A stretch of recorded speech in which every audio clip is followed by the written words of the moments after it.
1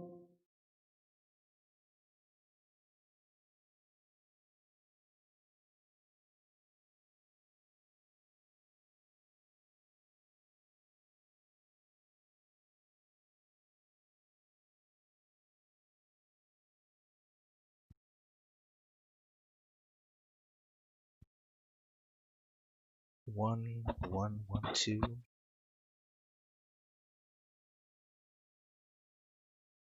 Sorry, my thing's all messed up.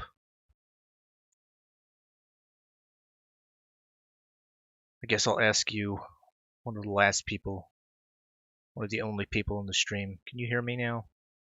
Am I being heard?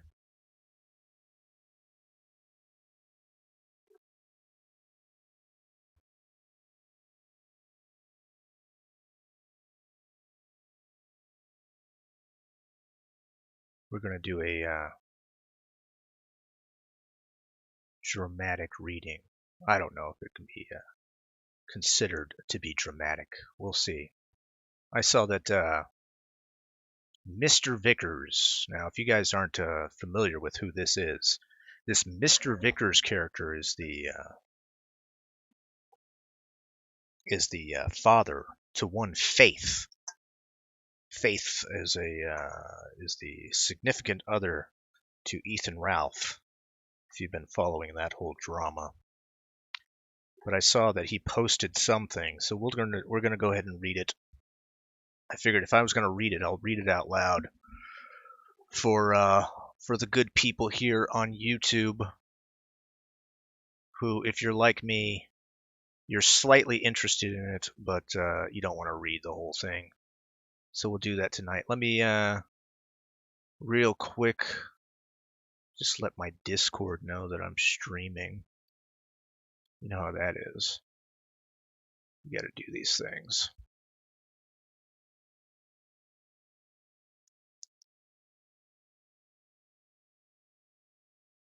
The whole streaming layout has changed. It's the last time I've done this.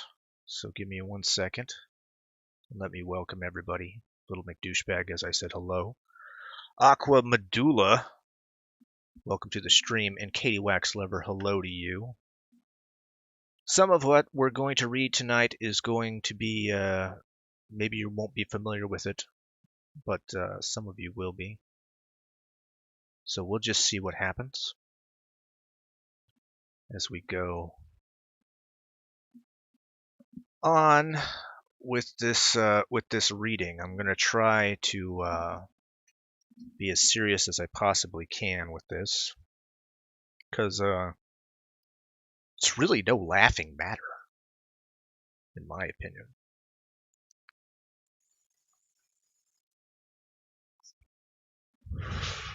But I have do I need my waiters? Maybe. Have a couple beers here. I'm not looking to get fucking sloshed tonight, as I have things to do in the morning. So we'll try to read this for you good folks. As I said before, this is about Ethan Ralph. It's his correspondence with Mr. Vickers, father to Faith. That would be the girl that Ethan Ralph is currently seeing. Where did I put this? Okay, it's over here. All right. This comes from a blog post. It's called The Art of the Gunt Defense. And we'll continue. During the entirety of this freak show, the one thing that Mrs. V and I have tried to do is get either Faith or the Gunt to justify that their relationship is not only normal, but healthy. At first, our focus was on Faith because, to be honest, neither of us were terribly interested in communicating with the Gunt.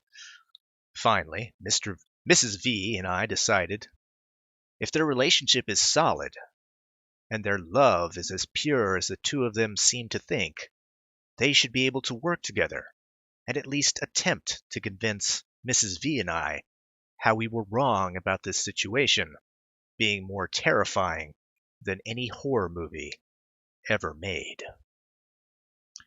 Below is the series of emails shared between Mrs. V, myself, Faith, and the Gunt. Feel free to have a laugh at my expense. There's more than one typo, and I did my fair part of guerrilla chest beating. But I expect that you'll laugh more at the Gunt and his ridiculous reaction to our inquiry. Faith remains silent during the exchange, and has not then, or ever, attempted to justify, rationalize, or support her decision.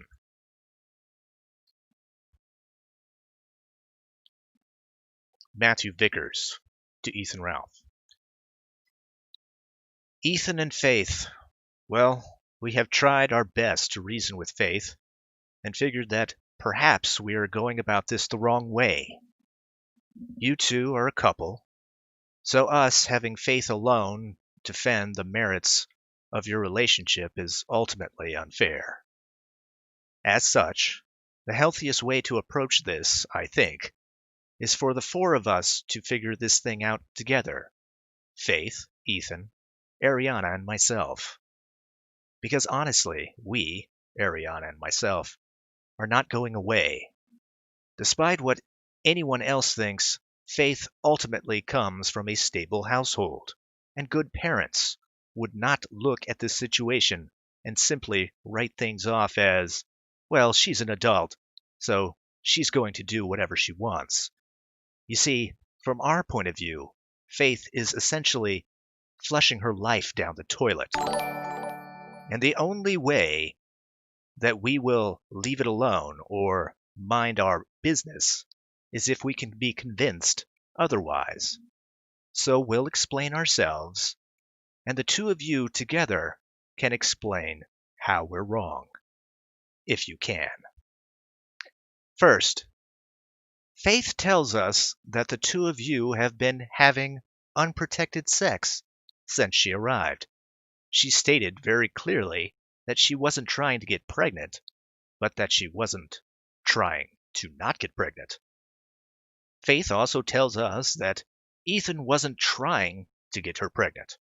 Okay, I can't believe that we actually have to explain this, but if you're having unprotected sex, then anything short of trying to not get pregnant is necessarily the equivalent of trying to get pregnant. This is 9th grade sex education. Now, Faith has already admitted that this was a bad idea. And she says now that Ethan has agreed to not try to get her pregnant, Faith was clearly in an unhealthy state of mind, by her own admission.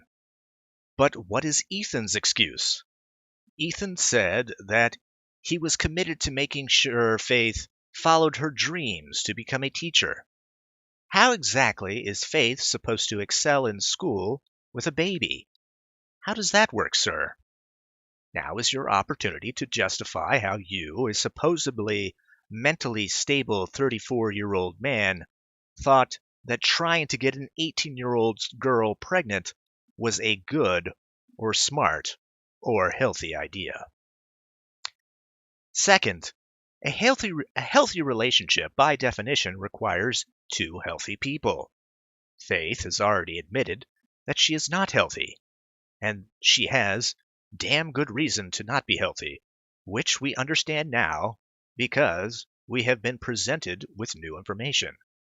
So we have a dynamic where there are two people, and either one of them is unhealthy, or they both are. It's simple math at this point that your relationship began on an unhealthy premise and continues on an unhealthy path. Third, Ethan is either a complete liar or absolutely developmentally delayed from an emotional standpoint, we've already concluded that Faith has very real, very expected emotional and mental illness brought on by a horrible traumatic event. And she's 18. So we expect her to take the I love him stance, as she has in the past with every unhealthy relationship. That part is actually pretty normal for her. It is absolutely abnormal for a 34-year-old man. Love, as Ariana and I have discussed at length with Faith, is absolutely impossible in the short amount of time that the two of them have even known each other, let alone been in a romantic relationship. Did Ariana and I say that we loved each other in the same amount of time when we first started dating? Of course we did, because we were both 17 years old. At the same emotionally immature stage in our lives, and ultimately dumb. Granted, the big difference between us and you two is that we had the intellectual fortitude to not have unprotected sex, nor indeed have any sex at all before marriage. And we built our relationship over 4 years before getting married and moving in together in that order. So, for Ethan, how on earth have you reached the conclusion that you love Faith? Understand that only 9 years ago, Ariana and I were the age you are now. But then we have been married 13 years. We already had 3 children. Faith was 9 years old. We'd bought our home, worked several different stable jobs, and had owned a successful business for a few years. For certain, the one thing we had learned was the difference between a healthy and unhealthy relationship, and clearly understood what was required for actual love. These factors notwithstanding, Ethan has proven to be absolutely incompetent communicating and dealing with Ariana and myself. His first communication to me was a misdemeanor threat under the guise of anonymity. When Faith got doxxed and I lost my temper, as any reasonable father would, his response was to tell me that I sounded like a little girl.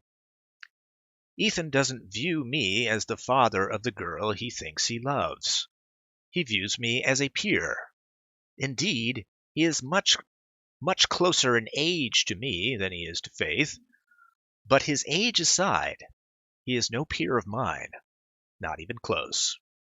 Fourth, you say that you love each other and want to be in a long-term relationship, but everything you've done has greatly increased the statistical probability of dooming the relationship, and worse yet, neither of you cared anything for the innocent life you were risking bringing into this wholly unhealthy situation. Faith, the trauma that we, your mother and I, now understand that you've suffered explains your state of mind. There's no explanation for why Ethan thought that this was acceptable, though he is obviously welcome to try and provide an explanation. Ethan, you said earlier on in our first communications that your intentions toward Faith were honorable. You and I must have a radically different definition of the word. Helping a sick 18-year-old girl run away from home so she can share your bed and you can try to get her pregnant is the opposite of honorable. I will stop at these 4 points and hope that the two of you have some really good counterpoints in defense of your actions. Oh my gosh. What do we think about that, guys?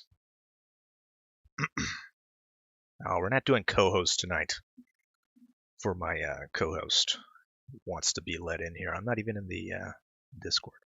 Just going to be reading this and we'll call it a day. Davis, this is from a Bodice Ripper novel? Oh, maybe. We'll I'm going to get a drink real quick. See Vape in there. He says, just wanted to stop by and drop a like. Gonna watch the playthrough now. Enjoy your night. We'll have gay sex later. All right. To Ethan Ralph's response. Faith isn't sick. She's had a touch of depression since I've known her, but I reject your claim wholesale. You yourself dismissed mental problems in your emails to me. I understand you're possibly trying to build some legal case, but it's not going to work. And again, every piece of evidence I have is that she's of sound mind. It will be a major uphill battle for you to prove otherwise, so I believe you're trying to lay a groundwork with messages like these. My mother will also testify to her sound mind, and I'll marry her if I need be.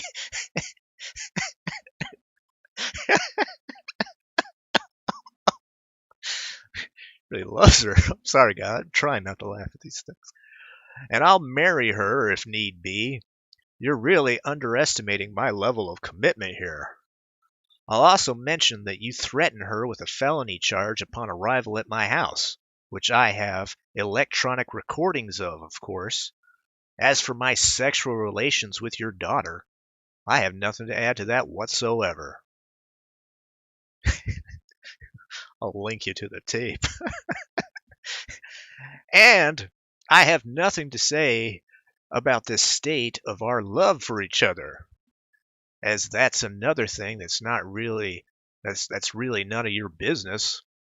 You want to talk shit? You want to throw insults? I have nothing to say to that. There's zero chance of us having a constructive conversation with even just the shit you put in this email alone. You want to try to convince me to break it off or convince Faith to break it off? It's not going to happen, sir. I've tried to be respectful, but have not received the same treatment in return. If you can come from a place of acceptance and respect, we can discuss things. If not, I have nothing to say.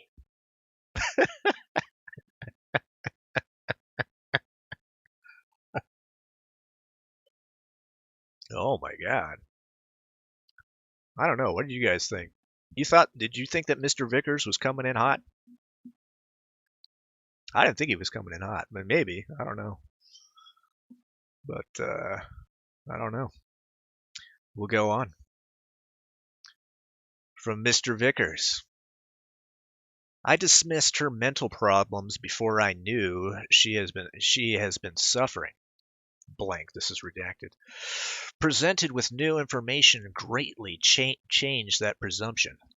I have no legal case, so I don't know what you're talking about. Not sick enough to be committed does not mean healthy. Your mother has known her for 3 weeks, so congratulations on that accomplishment. I threatened legal action legally. You fail to realize that she did indeed commit the crimes that I mentioned. You have nothing to add about your sexual relationship with my daughter because you have no defense of it. You cannot expect me to be accepting or respectful of what is a complete joke. I will point out that you addressed not one of our concerns and countered none of our points, and your failure to do so only proves one thing. You're not willing to fight for her. You want respect, little man. Earn it.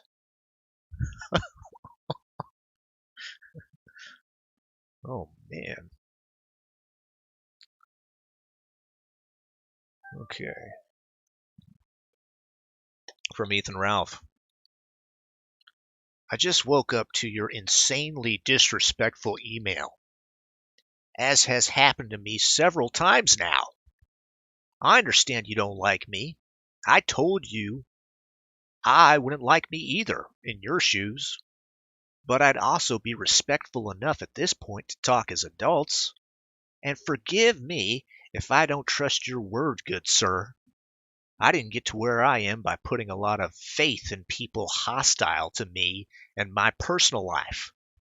I am committed to Faith, continuing to follow her dream to be a teacher. Actually, one of my friends who teaches an entire elite private school in Los Angeles is going to let Faith assist her with distance learning so she can get more credit and experience. And also, what do you really want me to say to all this, Vickers? It's just line after line of negativity, insults, etc. I obviously disagree with almost everything you wrote there. What else is there to say, lol? Every time I think there's some kind of path to conversation, you scuttle it with nastiness. I'm not going to participate in that. As you said, you guys are her parents. There's nothing to be gained with nasty back and forth. Nothing to be gained. From Mr. Vickers. And still you avoid defending the relationship, which is not what an adult would do. This is why I do not respect you. You are the little yipping chihuahua trying to look big and scary in front of the Doberman. I'll clue you in onto something.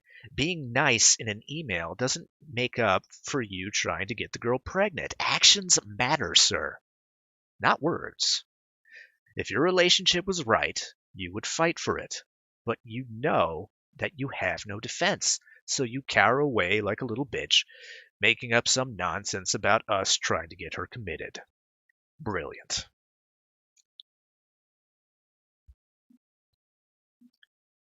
He continues. Also, I love the line, I didn't get to where I am by.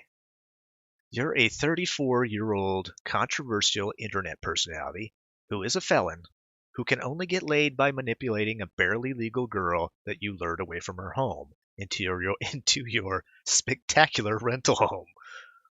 Where you are does not impress me in the slightest.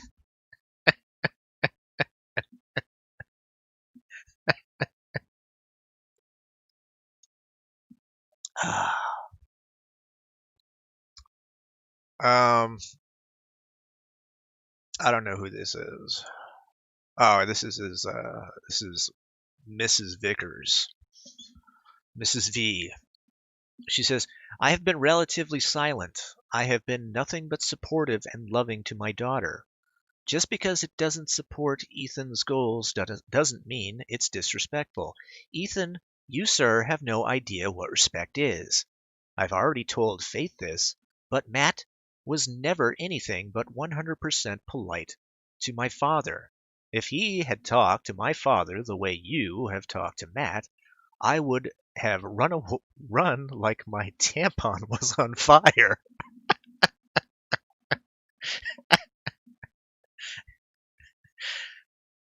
Kind of like this couple. Um, if he hadn't loved me enough to be truly respectful of my family, he doesn't love me enough to be with me. We have been married 22 years, been together over 25 years, known each other about 35 years. He has never been rude to a single member of my family. Ethan, you couldn't make it 5 minutes. Faith knows what I'm saying is true. Faith, you can tell him about how we have been there for every member of our family, no matter how sick or troubled they were, no matter the hardship it posed to us. You have treated us horribly, and we have transferred money to make sure you had money for the doctor and meds. The minute the immaturity of your man is triggered by someone mean, he's an asshole. Does that sound like a good partner or father to a child? He admits that he wouldn't like him if he was your parents. Good good people strive to be better. Immature 34-year-olds rest in their crapulence.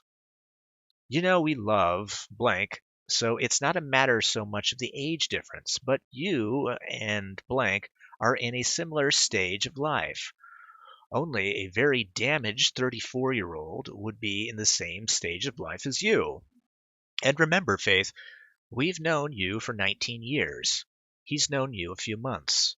You know it's a fucking joke that he knows you as well, has proven that he'd stand by your side, help you, keep loving you despite the lying and mistreatment of us, etc. We are always here for you and will always love you no matter what. Mom. Rad Roberts is the person that hijacked Ralph, I assume, says Red Feather One. It's always getting jacked up. Get a drink real quick and we'll continue.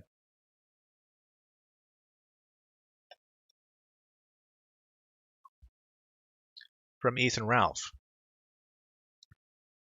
Oh, man. From Ethan Ralph. I give respect to those who give it to me, period.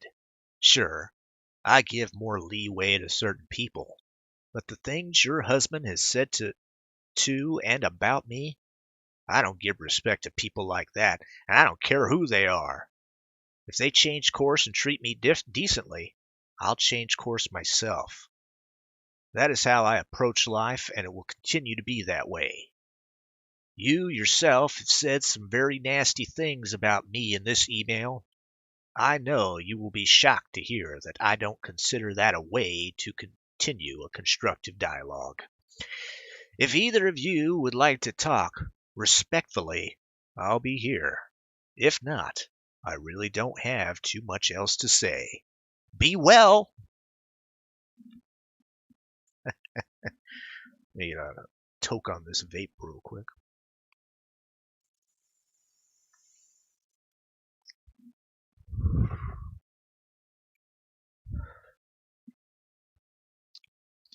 We continue with Mr. Vickers. Ethan, you have no idea how respect works.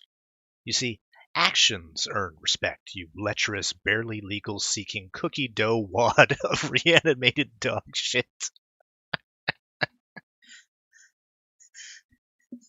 I am her father. I have already earned respect based on that alone, and if you were any kind of man, you would have realized that in the beginning. Your job was to earn my respect, because I am not just any other person. I am the father of the girl that you're screwing. He's right there. It is your responsibility to change course. We afforded you that opportunity by giving you the chance to explain where we were wrong about this obviously toxic relationship. Your response is to say that you're being disrespected. Well, now you are, Tubby. From day one of when I started my relationship with Ariana, I would have thrown myself in front of a train for her, and would to this day. You can't even take a little disrespect because, surprise, you care more about that than you care about faith at all. You're a self-centered man-child who knows nothing of respect or honor or intellect or love. And this will never end. I'll never go away because you have revealed yourself for the scum that you are. You're not worthy of her. You're not worthy of respect. If you want to change course, that's up to you. Defend this relationship, which is becoming painfully obvious as nothing more than a joke. Mr. Vickers. Ethan Ralph responds. You seem upset. Oh my God. He did the thing. He did the thing. He thinks he's talking to some guy on Discord. He thinks he's doing blood sports. Ethan Ralph says, you seem upset. Might want to get that under control. I'll have Faith pick you up a knickknack for you in DC this weekend. Perhaps that will cheer you up. Be well, Vickers. Also, you're a fat fuck yourself, so being called a wad of cookie dough holds more weight. Get it? This is why they pay the big bucks than it would coming from someone else. Time to get back in the gym. Oh my God. Horrible. Horrible. Welcome to the stream, everyone. Taco Stanzi, I see you there. Haven't seen you there before. We'll continue if there is more. Matthew Vickers.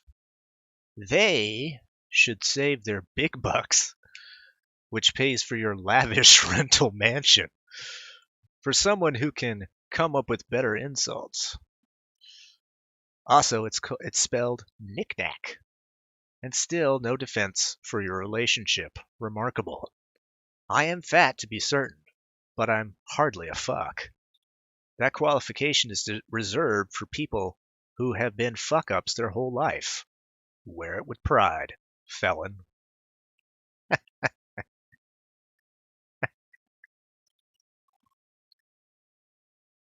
Oh boy. Even reading ahead a little bit, you know this isn't going to be good. From Ethan Ralph. My felony has made me over $150,000, and I wouldn't change it for the world. Sir, no regrets, as they say. Also, you're wrong. It's an acceptable form of spelling according to Oxford. I'll take their word over a coin merchant. Good day, by the way. I'm done here, LOL. I really don't have time for this. I get enough of it online. Is that how he got that money? His felony. That's how he sees it, right? Yikes. All right, we'll continue. From Mr. Vickers. You have no time to defend what you love, but you have all this time to hurl insults.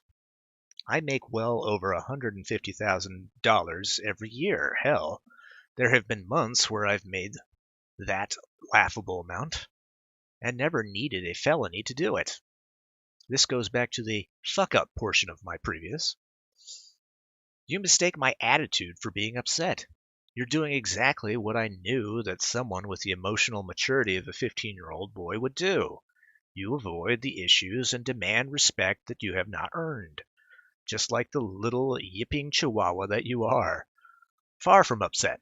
I find it immensely pleasurable because the more you refuse to defend, the more faith sees you for what you are. Worthless. You can be done all you want, but I'm never going away.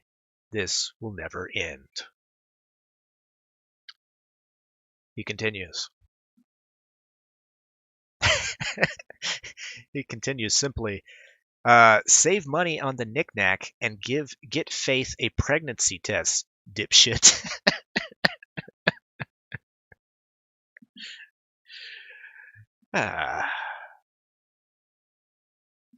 Ethan Ralph. Faith saw you for who you are and got the fuck out of there at the first opportunity. She is many multitudes happier under my roof with the man she loves. Maybe you should spend more time reflecting on what it was that you did that caused her to not even want to share the same space as you for 1 second longer than necessary. Wishing you and yours the best, as always, ER. Vickers responds. Still, you don't understand, you poor, tiny brain fellow. Tell me who I am, since you know so well. There's not a man you can find who will speak against my character or the quality of parenting. My sole regret is that I was unaware of Faith's trauma and that she kept it from me, because we could have gotten her the help that she needed before she made such a spectacularly bad decision. You're still clung to this idea that love is possible in this time frame. Go back to emotional maturity of a 15-year-old boy. And still, you present no defense for your relationship, just more attacks on me, which I find little more than amusing. Faith is part of the email. Let her tell me what I did that she didn't want to share the same space with me. I cannot reflect on actions that have never been brought to my attention. No defense, no justification. You're getting pussy, that's your goal. What a magnificent giant man-child you are, worthy of being put in a zoo as a cautionary tale to all the other children. My gosh.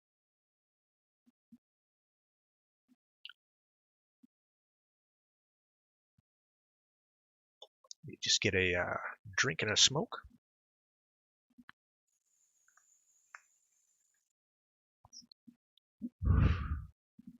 And we'll continue. Mr. Vickers. As a side note, I went back through our original email and could find nothing at all disrespectful about it.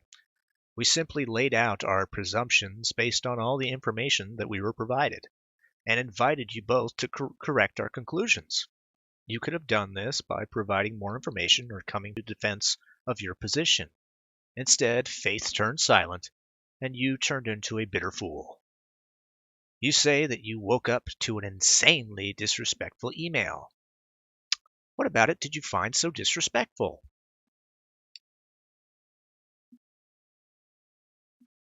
No, I'm just vaping, Katie. Not really smoking. Anyway, we'll continue. Ethan Ralph. I know you don't believe this, but I actually have a lot of work to do during the day, and especially a lot of work 2 hours before my show goes on. And I don't know, maybe the part where you spent 80% of it talking shit about me? I can go back and look after the show if you'd like. Oh my gosh. Mr. Vickers. You mistake talking shit for logical conclusions. If you point out what you consider talking shit, I will of course explain how we came to that conclusion. And you may feel free to tell us that we were disrespectful at that point.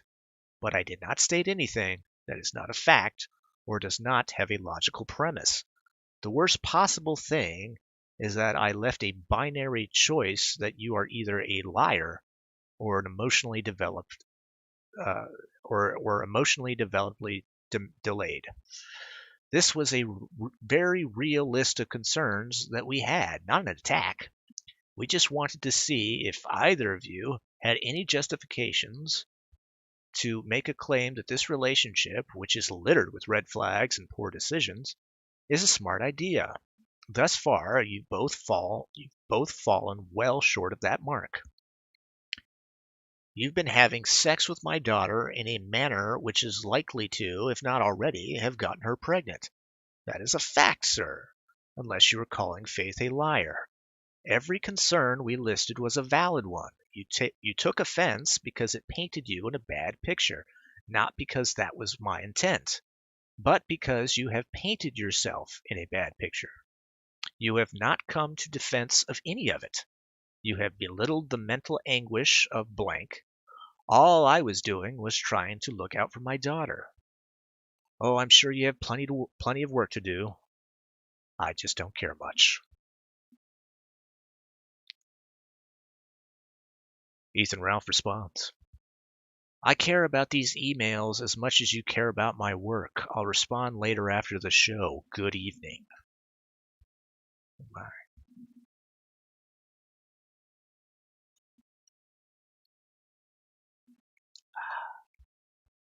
Matthew Vickers. And yet you keep on responding like a moth to the fucking flame. Predictable. That you so casually disregard the concerns of the parents whose daughter you are defiling shows that you don't really care about Faith at all. Go ahead, resist the temptation to respond. 5 minutes later from Ethan Ralph. Talk shit to me, get shit talked back in return. It's very simple. You could be Jesus Christ himself and I would uphold the same standard. Vickers. The only difference between you and I is that the shit talking obviously bothers you, even when someone wasn't shit talking to begin with. Moth meets flame, moth gets burned. Give it until morning when you're sober. Excuse me. Give it until morning when you're sober to reread the original email and see if you have the capacity to respond more rationally. Try for once to actually see it from our point of view, like another adult. Have a great show, buddy.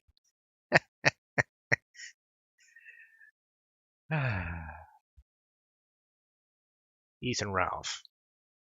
I'm 100% sober. I only drink on the show and sparingly outside of it.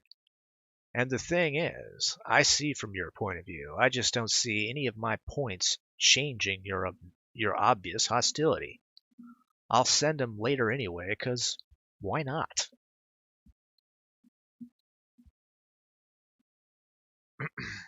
Oh, I think it ends there.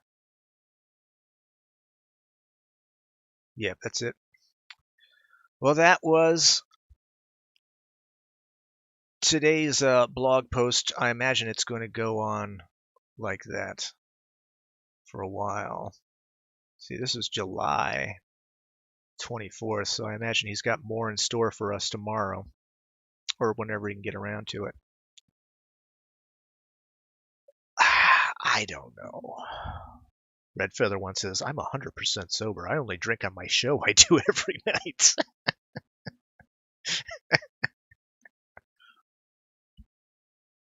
As a drinking man myself.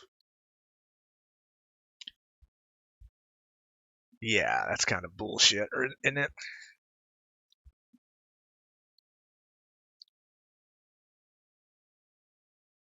Let's go into the. This is going to be a long one, guys. I'll just go into the live, will be recorded room on Discord. I don't know if this thing is working. Maybe it is. But what do you guys think about how Ralph handled himself there? Taco Sanya says, I call 100% bullshit. In that he wasn't he refrains from drinking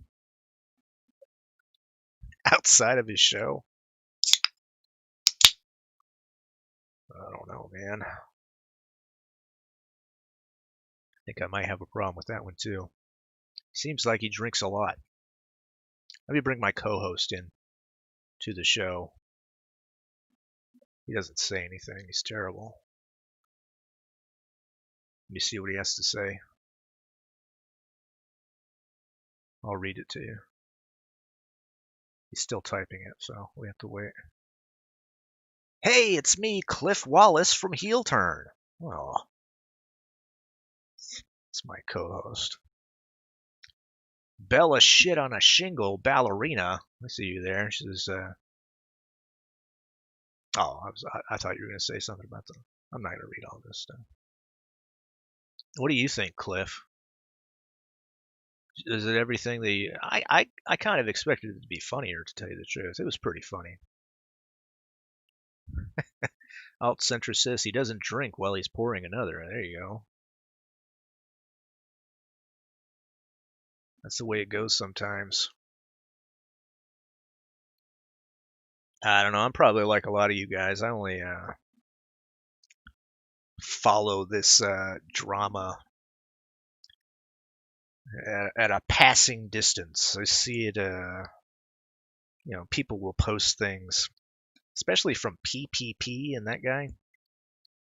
I don't know. I have my reservations about that whole thing, but it is pretty funny. I got to admit. What a weird time to be alive, That this guy, the father of this girl that he's bedding down with, has taken upon himself to make a blog, even get a domain name, aborttheretort.com, and talk about this business. That's fucking crazy. I'm an old guy. I'm like, my 40s. So I existed without the internet for a while. I just can't imagine something like this. Even when I was, even when I was in my 20s, I wouldn't even think that this would be something on the horizon. It's fucking crazy.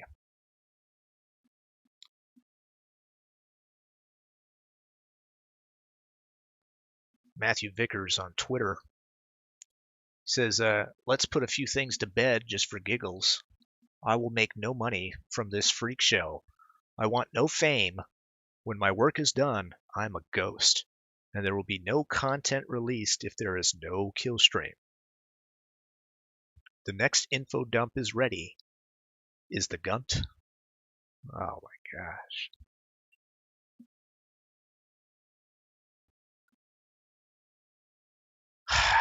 What do you guys think is going to happen? That's the other logical question.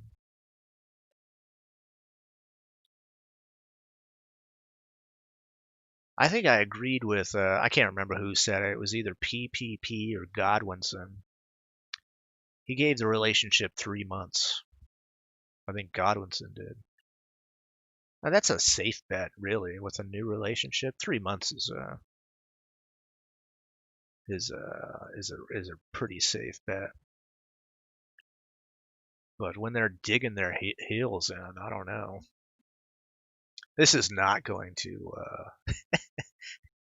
God, and that's the sad thing about it too. As Mr. Vickers mentioned, um, I didn't even think about that. Having sex without protection, they're going to bring a little Ethan Ralph into the world. Ugh.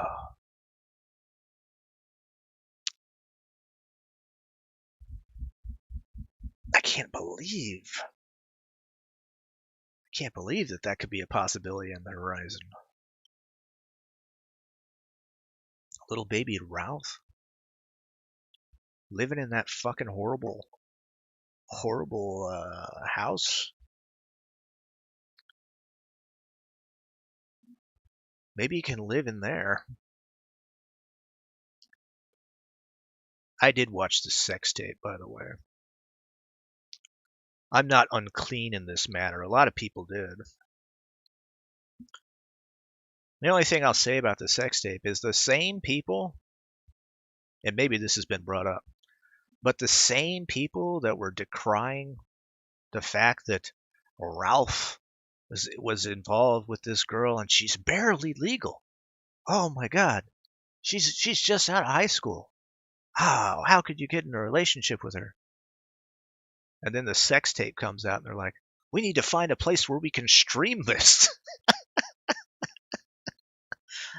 It's like, Jesus Christ, guys. Anyway, yeah, I saw the sex tape. And you see this closet here?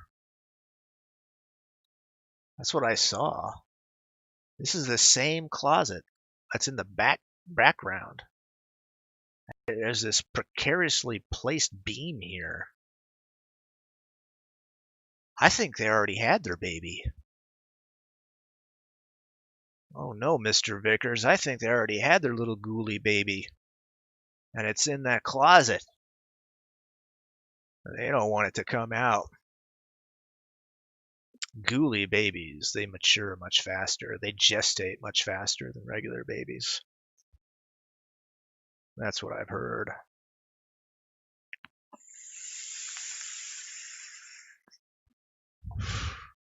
Filthy Knee Guards. What a name. He says, "What do you think? Or what did you think of his penis?" I thought it was a very small penis, but apparently it was not. It didn't have the right light on it, or I don't know. Ethan Ralph assures everyone that his penis is actually quite large. It's only when it's coming out of a woman that it's small. Maybe it was a monster in prison. Who knows? Alt Center says for baby Ralph, do you mix formula with bacon grease, and Maker's Mark? Maybe, I don't know. God, I can't stop thinking of it. Which ghoulie would it be? See, I know we like toilet ghoulie. I don't know if you guys even know what ghoulies are, but I have a specific ghoulie in mind.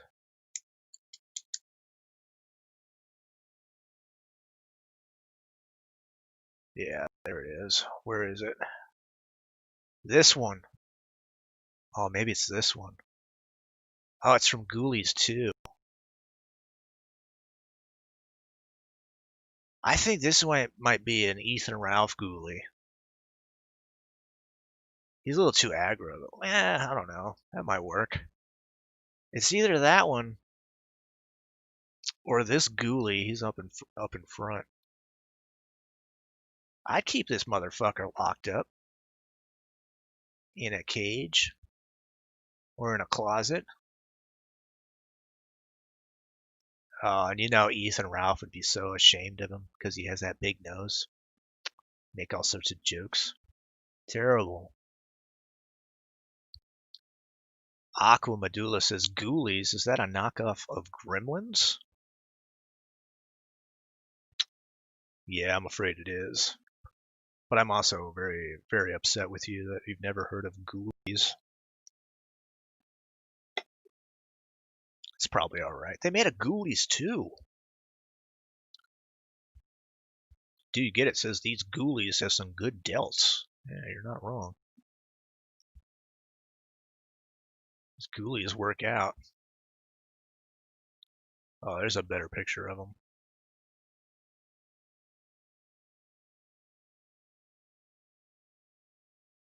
Oh, there he is. Look at him. There he is. Beautiful little Ralph baby. Look at him. We should send this to Mr. Vickers. It's not going to be bad. You'll have your own little special little guy. Oh my god. Breastfeeding is going to be terrible. Oh, look at him. Oh, he's adorable. Look at this one. Sorry, this stream just turned into a Ghoulies appreciation stream. As so many streams in the past have ventured into. Oh, look at this little guy. He's adorable. Yeah, it's fine. It's fine. This is the one. This is the one. What do you guys like? This one or this one? It's probably this one. Yeah, it's probably this one. He's got a lot of the Gunt in him. Yeah, he's perfect. I gotta say, Aqua Medulla says, I like the one in the hat. Well, it's not about which ones you like. It's about which one is the perfect ghoulie baby for Ralph and his teen bride.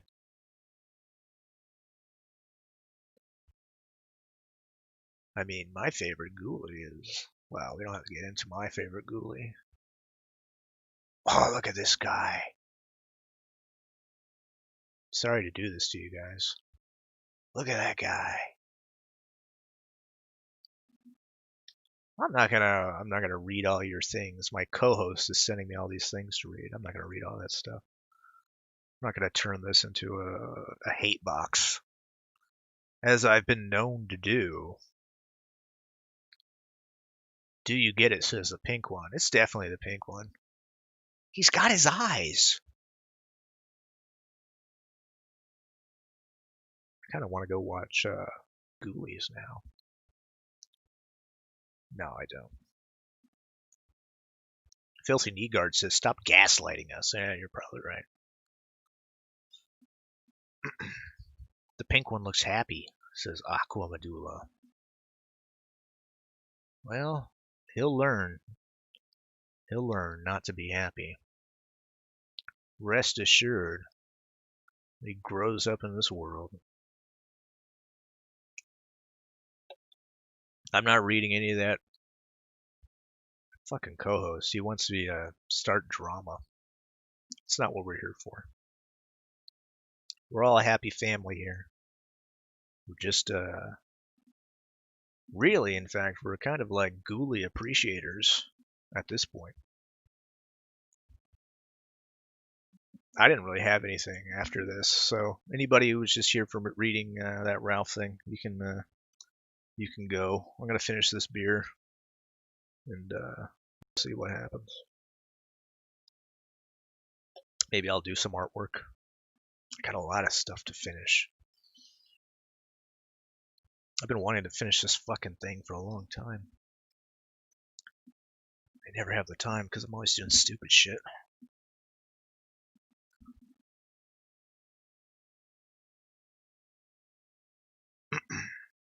Uncle Ho says, stream Ghoulies. Oh, I wish I could. Wouldn't that be the best? Is there a platform where we can just stream movies?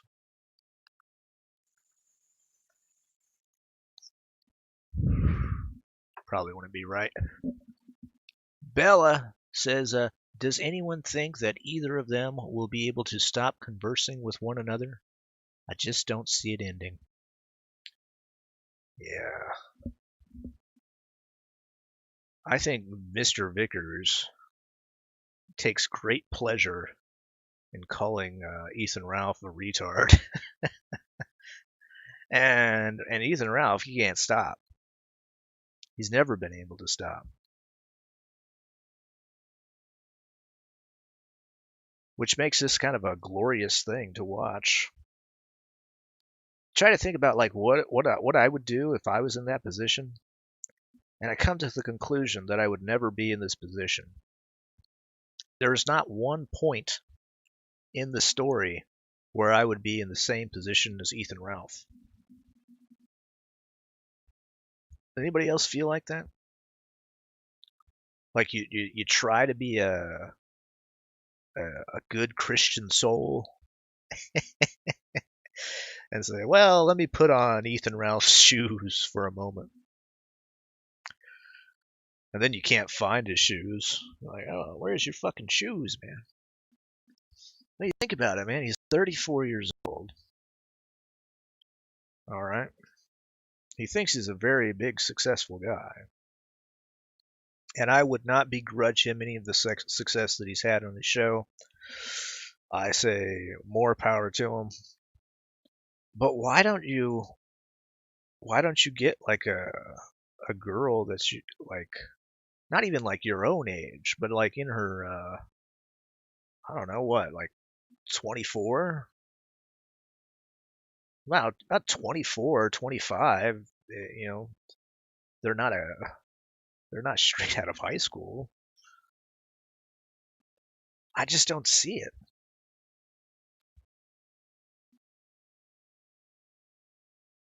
God, see, I did date a girl who was 18. This was back when I lived in Austin. I think I was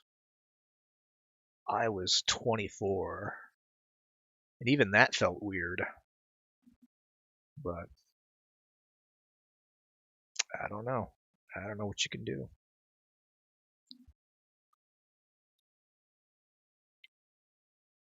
Dendry Prime says Figs as we call him. Dendry Prime says, Davis, who kept kicking you from the Pro South stream? I don't know. I don't know why I kept on kick. Oh, maybe we'll talk about that a little bit. I didn't talk about this. I meant to stream over the weekend,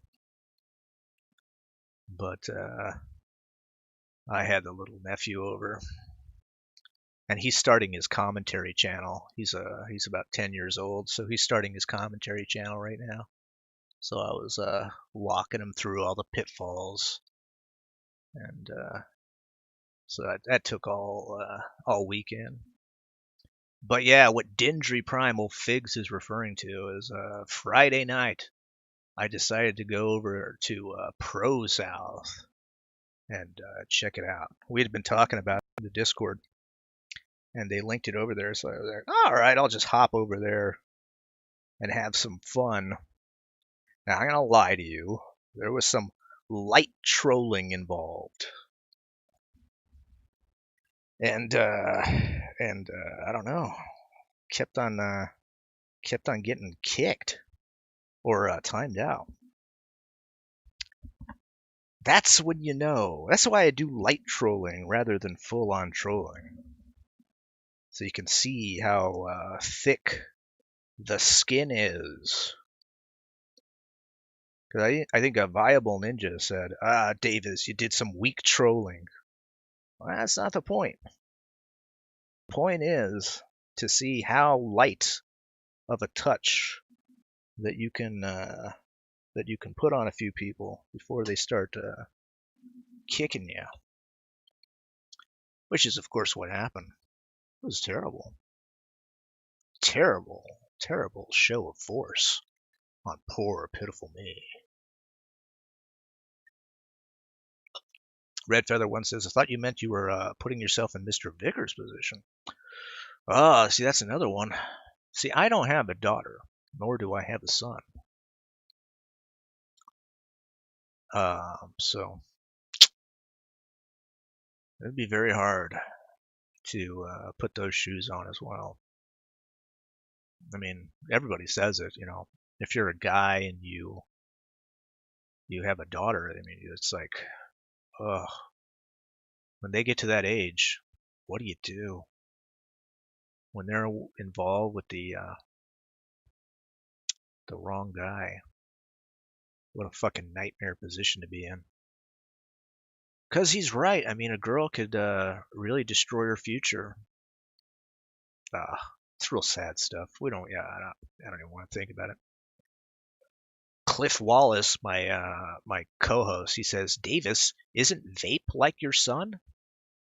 No, not at all. He's like my pet. He's like a little ghoulie, really. Oh, I'm sorry, babe. I take it all back. I didn't mean that. He's my good friend, Vape. He's always there for a laugh. Except he isn't always there. It's a sad thing. I'm not even reading that. Fucking guys. His co-host is a terrible guy. Troll Light? Yeah, Light Troll was what I was talking about. Dindry Prime says, of course Vulcan was not amused. He said that I was not funny in there.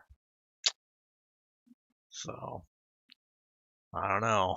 I was funny before, but these days I'm not funny. Funny how that works. Altcentric says, what if Scrattles was in a bad relationship with an unsavory character? That'd be easy. I'd call the pound. Maybe that's what Mr. Vickers should do. Not call the pound, but lean on someone for some information. Get old Ethan Ralph locked up in the pound, as they say. Red Feather One says, but you have nieces and nephews, right? Yes, I do. Imagine them in this position.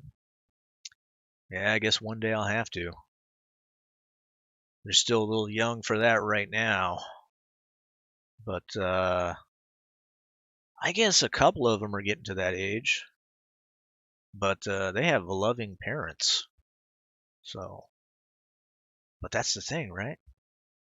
You never know. You never know, man. Fig says, I miss Scrattles. Well, Scrattles is right here. Actually, she's not in the room right now.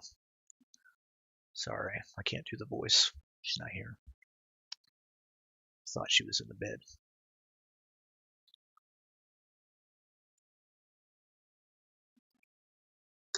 You guys are gonna mind if I go get another beer? Leave you alone with my co-host. He's not gonna say a fucking mumbling word. He's just gonna sit there in silence. You guys mind that? A few moments of silence. I'll tell you what I'll do though. I won't leave you in complete silence. I'll find the Ghoulies trailer. You can watch that while I'm away.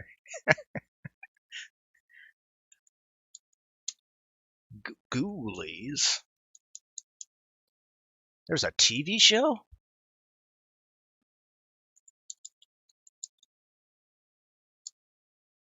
Not a TV show of Ghoulies, is there? All right, we'll do the trailer and Aqua Medulla says Ghoulies trailer. You mean Ralph's house? Yeah, maybe.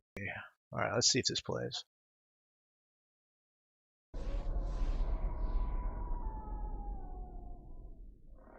Jonathan is having I'll be right back. Housewarming party. Whoa! What do you guys want to do? Well, we could play hide and go seek. Yeah. What about Trivial Pursuit? Yeah. The trip. Poker. Yeah. I got an idea. Let's do a ritual.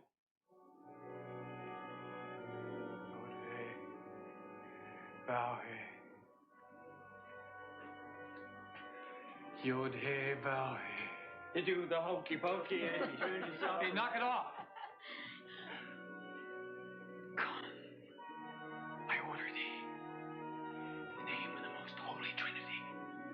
Come, I order thee. Well, that was fun. No, wait. I need to dismiss the spirit. So do I. Where's the bathroom? Upstairs. Unfortunately, there will be some surprise guests. They have very bad manners. And they have no respect for privacy. They'll wake up the neighbors. What the hell's in there? And they never take no for an answer. Man, that chick is really a screamer. Ghoulies, once they show up, you can never get rid of them.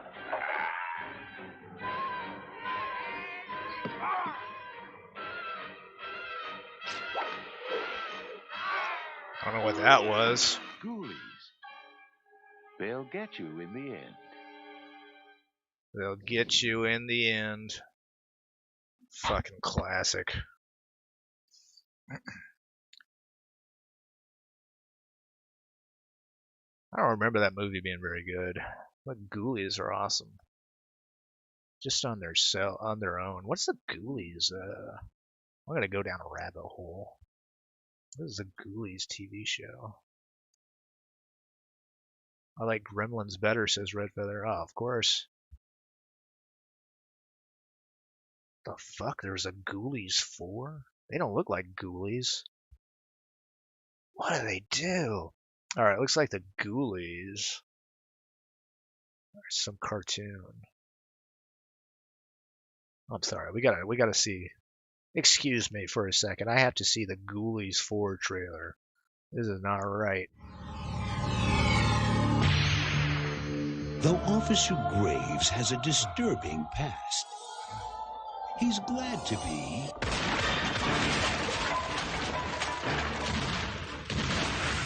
back on the force. Attention, Haymar shoppers.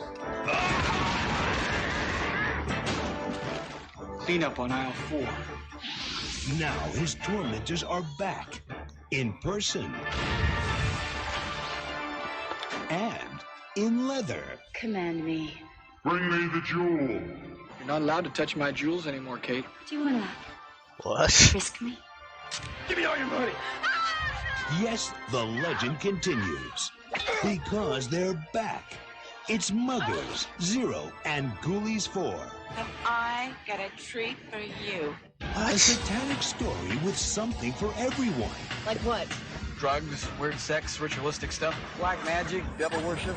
Plus, you'll see your favorite stars. Did anyone ever tell you you look a lot like Al Pacino?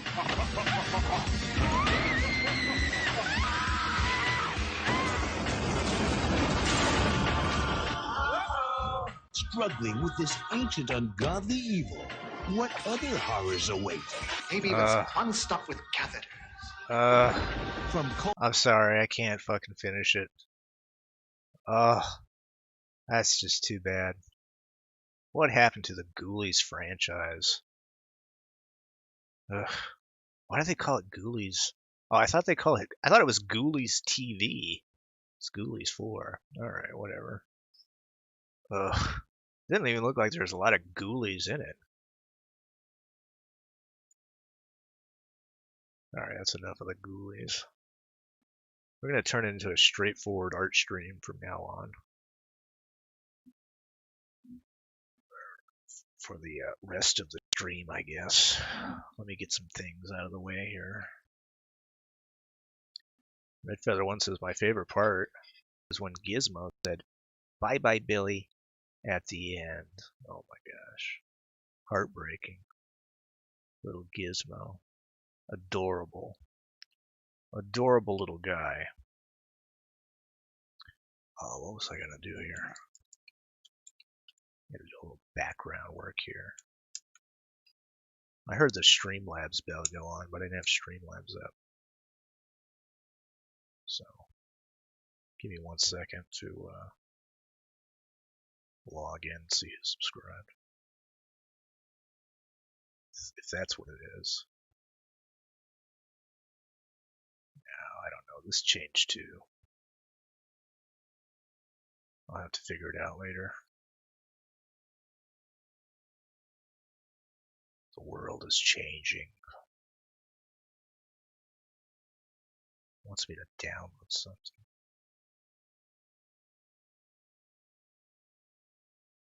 So stupid. Anyway. Talk amongst yourselves. I need to get some work done. See how it goes. Cliff, you're relieved of your duties as co-host, unless you want to hang around and shuffle anybody in who wants to talk. But otherwise, I gotta do some art right now.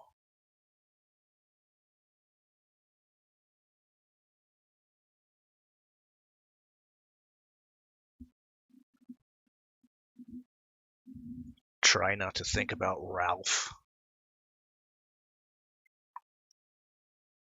which is relatively easy, as you might imagine.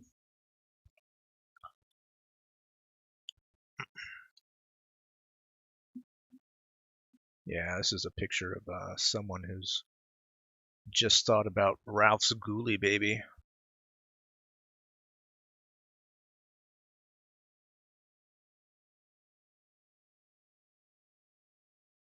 Which is something that no one should actually think about.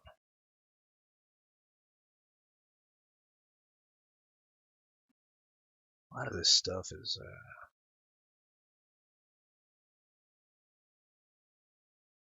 Aqua Medulla gets it. You know who I'm doing.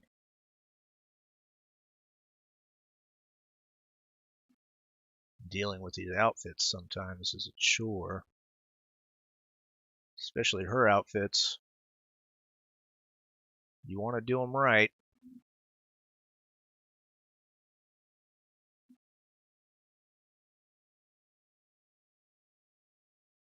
You want to give them their time to shine, as they say.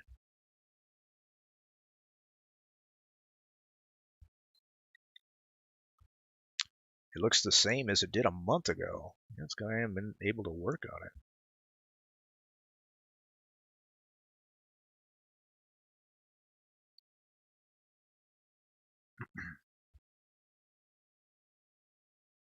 Well, this one does. This one looks the same. The other ones have changed significantly. In fact, this one has changed quite a bit too. Just takes time.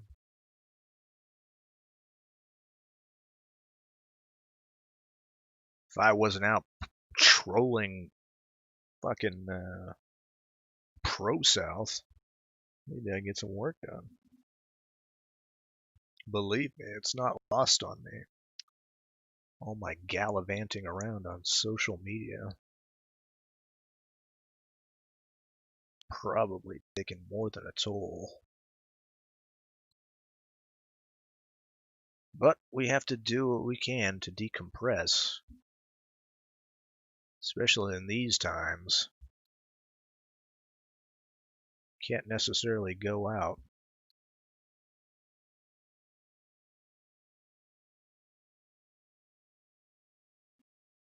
Not that I would anyway.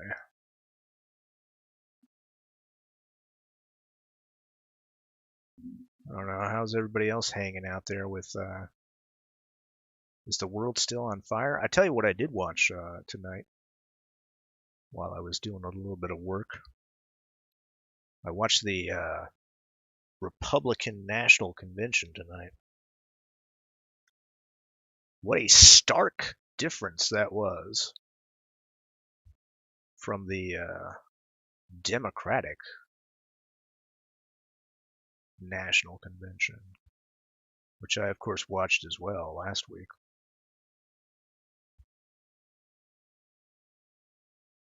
Seems like they knew what they were doing or something.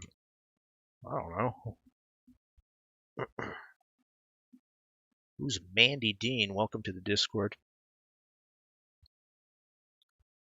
I'll give you a roll.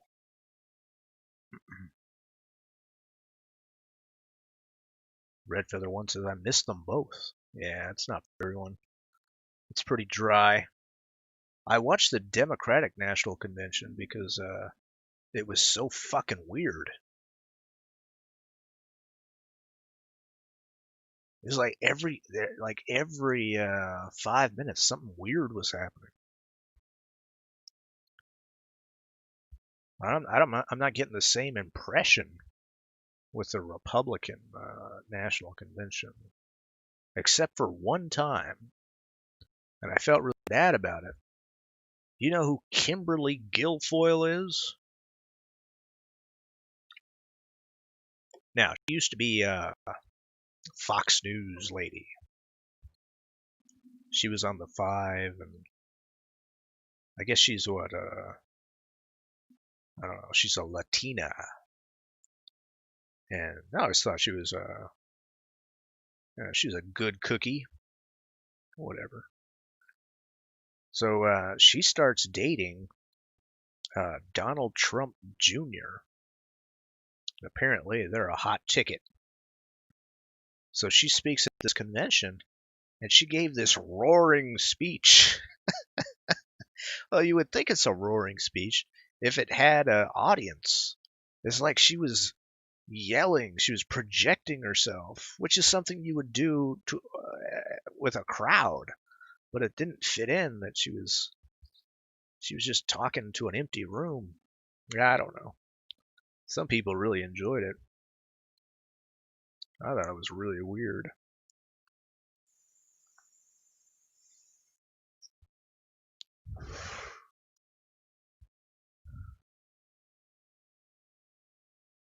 But there were some good speeches.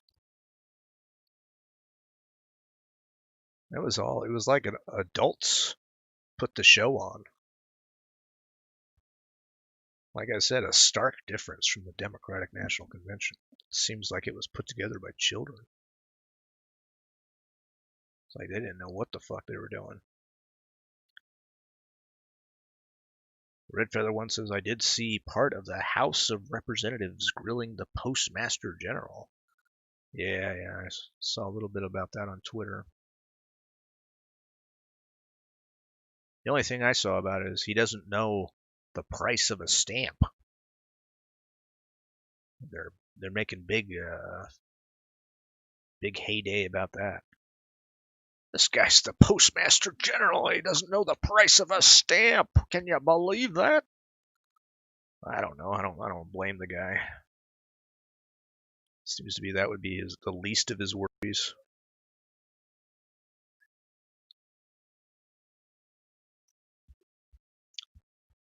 Red Feather goes on to say, well, in these COVID times, you can't be talking to a big crowd. That's true. But why are you acting like you're talking to a big crowd? Nobody else was. I don't know. People liked it. Some people liked it. I thought it was weird.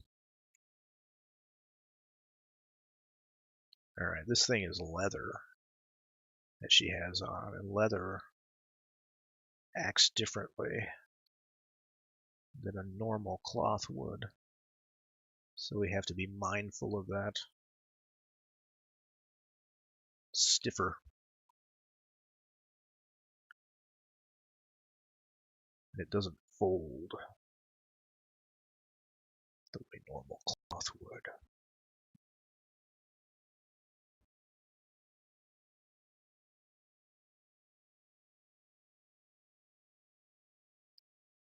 I'm working with reference materials, so I'm not that brilliant.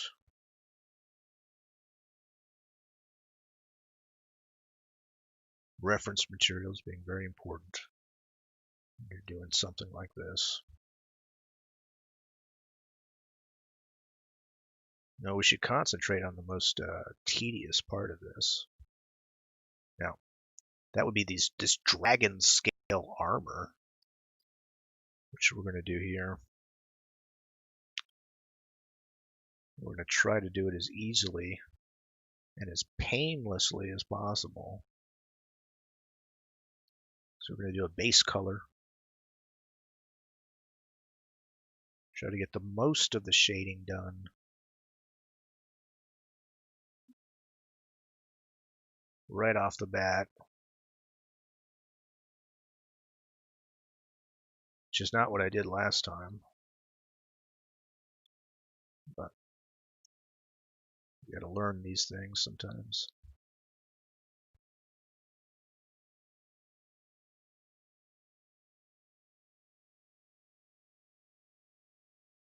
It's probably needless to say, but a lot of people like this outfit. A lot of guys like this outfit. I do watch the side quest show usually when I'm working, so I'm not able to comment. But not always able to catch it. Sometimes I'm watching the Democratic and Republican national conventions.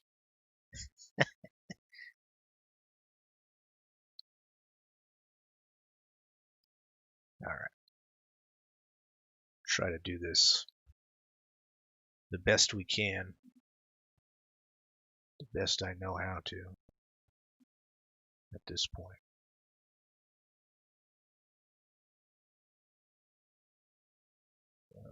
It's about 5 scales down. It's about the scale of it. Make a dragon scale shape and then copy it and reform as needed. Yeah, I thought about that. But they go in different directions. But you're not wrong. That would be the way to do it. If I was a smart guy.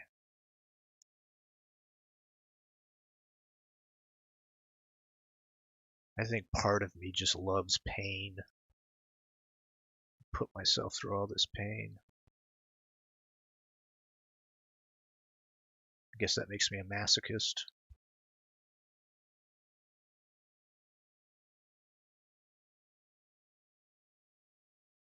Sometimes little things like this, these little processes, can be very meditative. You just sit around. Like if you're not streaming, for example. But I find it hard to get into the Zen aspect of painting while I'm streaming. So I'm blaming you. Rybear says, what the fuck am I watching? Oh god, I don't know. Why are you here?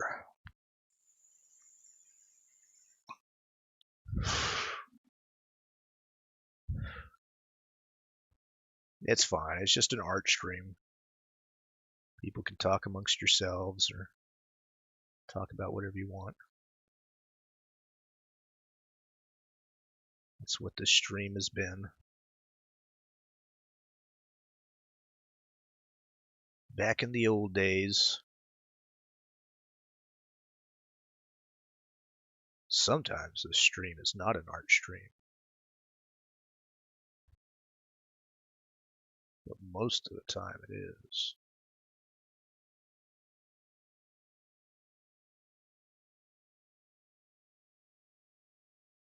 I only do that so when people come at me and they're like, man, what kind of fucking shit is that, dude? You're like, no, it's just an art stream.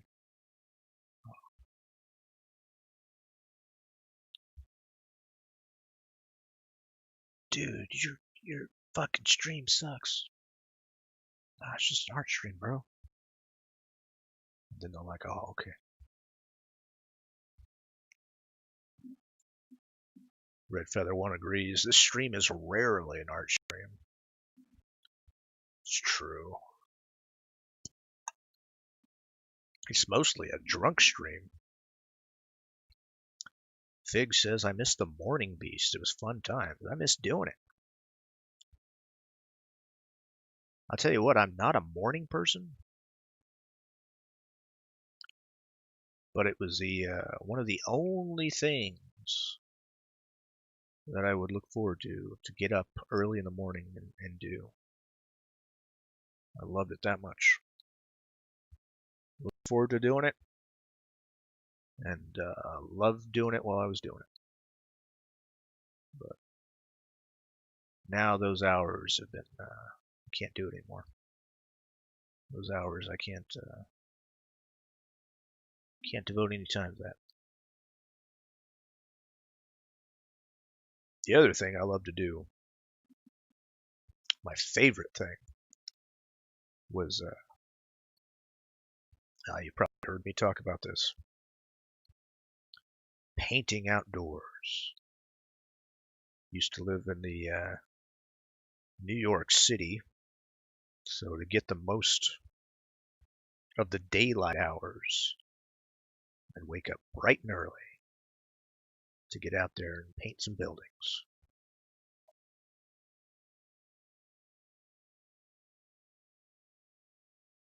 Especially when it comes around fall, towards the winter season. You don't have much daylight, so you got to get as much time in as possible. But yeah, it just goes to show you, man, if you got something you love to do, you will get up early to do it.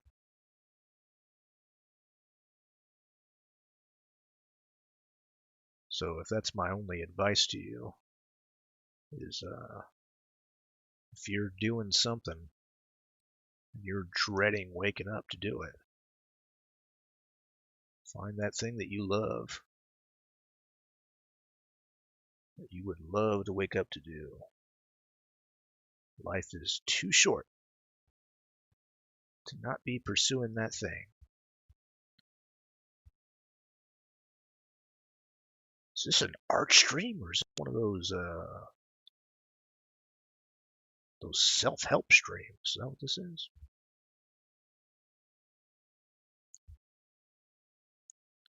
That's what I do. Try to help everybody out. When I'm not trolling them.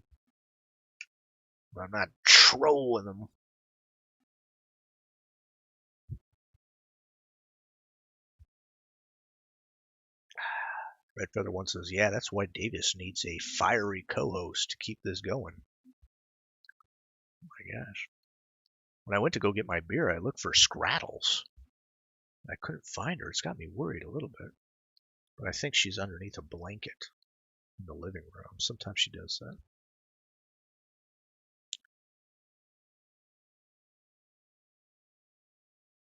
She likes to get all nice and cozy.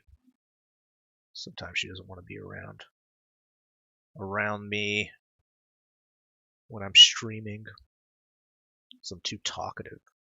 She wants to get a sleepy in. Alright, that worked out pretty well.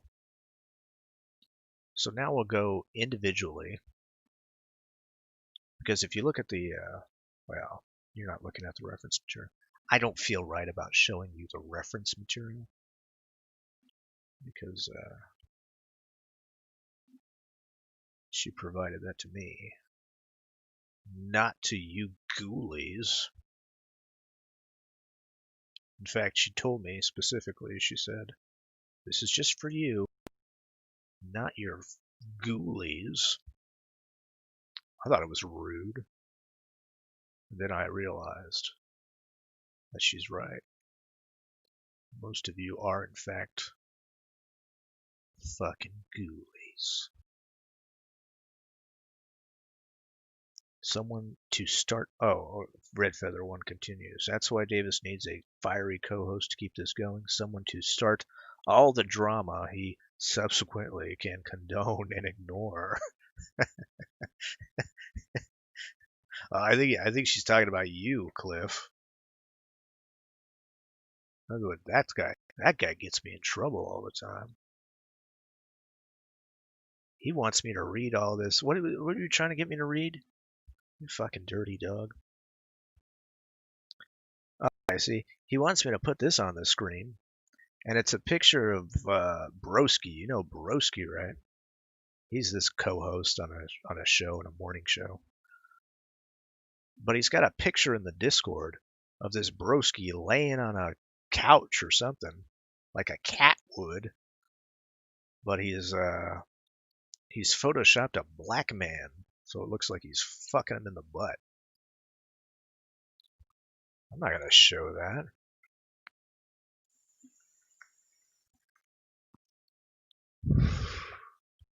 It's ridiculous.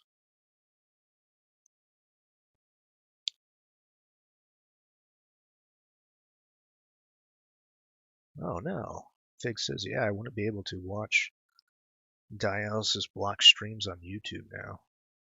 Oh no. That sucks.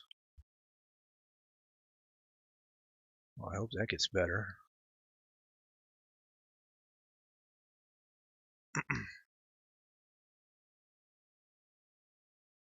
Sorry, if I'm ignoring Discord,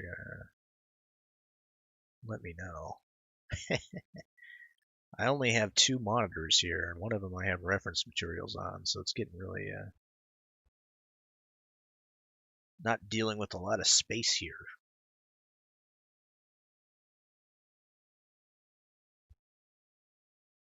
Red Feather's gonna go watch Portland protesters. Take care, Red Feather. God bless. Now that she's gone, we can talk about something really fucking dirty. Something that she would not approve of.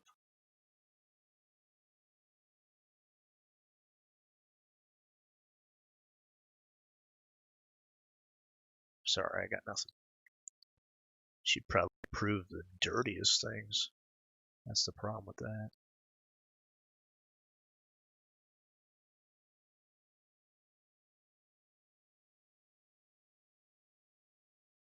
I probably brought her back. She was like, what? Talking about dirty things?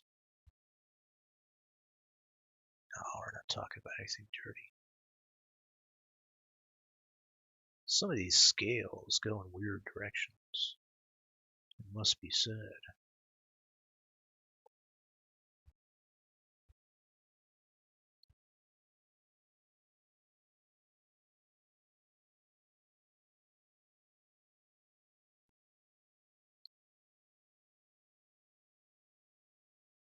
This is the point where I just zone off to my own world.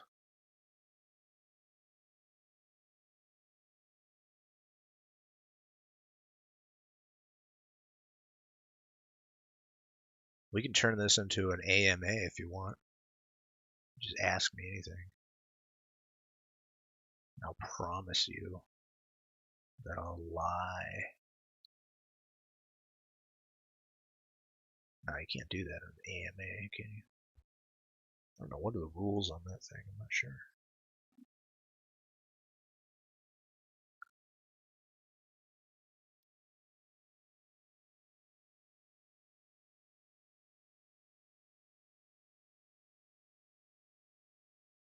I always feel a little bit guilty when I'm doing these things.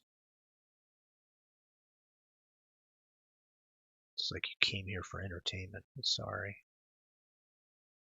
I'm painting scales meticulously.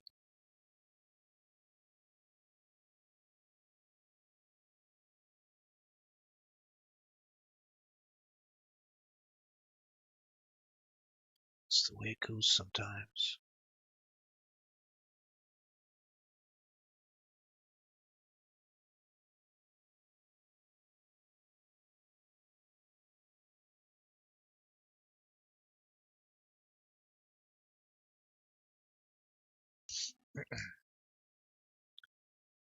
Mycola R in the Discord says, the moment has come for you to give up any manifestations of conflict in your consciousness.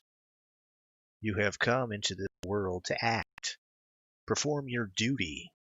Always, when one has been conscious of having made a mistake, his first act should be to call on the law of forgiveness and demand wisdom and strength, not to make the same mistake a second time.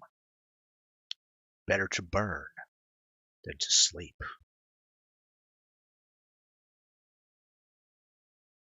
Well, there you go. Some words of wisdom from my Discord to your ears. That's Mykola R. Who's always shepherding us in some way towards the light. Even in our most schizophrenic hours, he is light guiding us the way.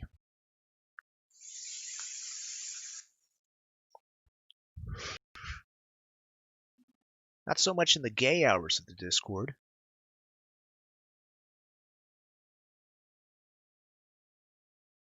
By that time, the rampant hedonism is too much, even for Mykola R.,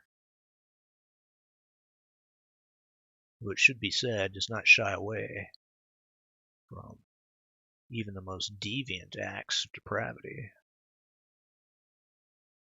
But it must be said that he has no comment on it whatsoever. A little suspicious.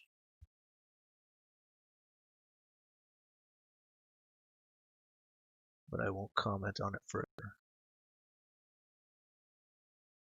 Some of these scales, a little darker than others. It's important to have little differences.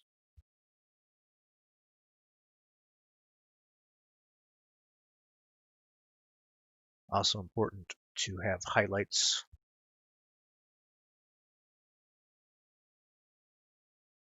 And shadows as well. But we'll get to that.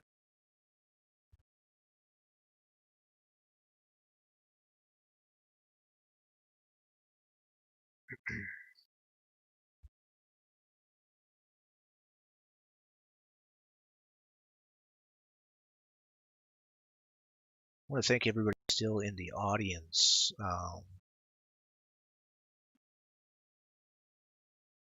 Obviously, you're insane. So, if there's anything that I am, I'm a big fan of people with mental issues.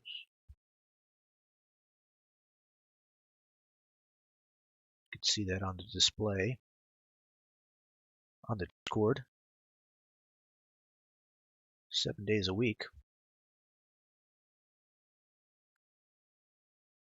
Not saying I recommend it.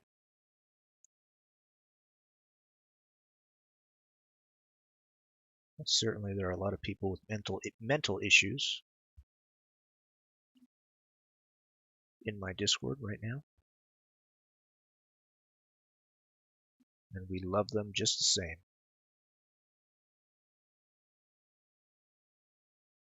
Love is probably a strong word. Probably shouldn't have said that. Some of these people wish to do me harm. Constantly attacking me. Constantly gaslighting me. Telling me what I feel is not what I feel. And I've had about enough of it. Getting tired of it.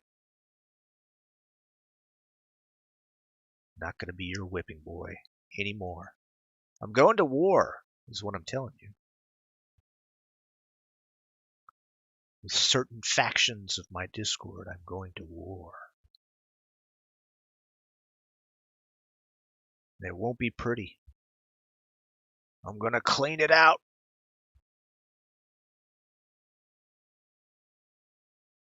And if anybody doesn't say nice things about me in the Discord, you are going to get fucked. Believe me.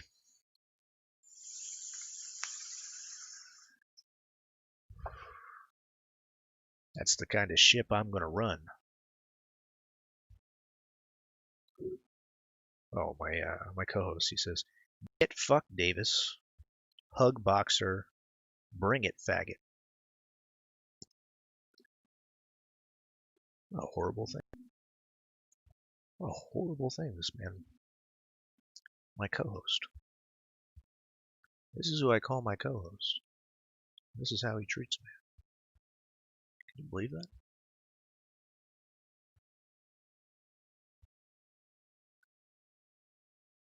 I brought you in to this show. You were nothing without me.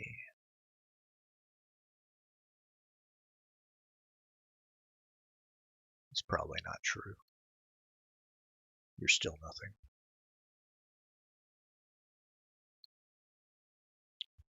If we're being honest.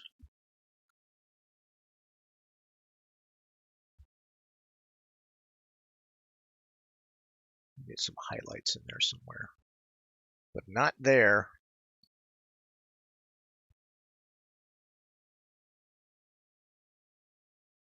Okay, you gotta think about this.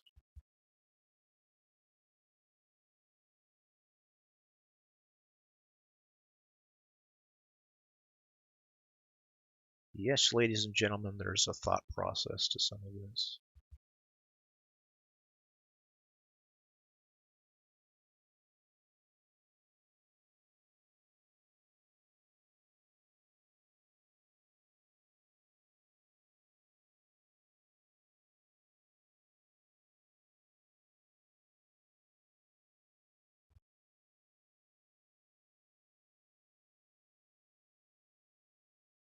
I gotta ask you, Cliff, why are you still here?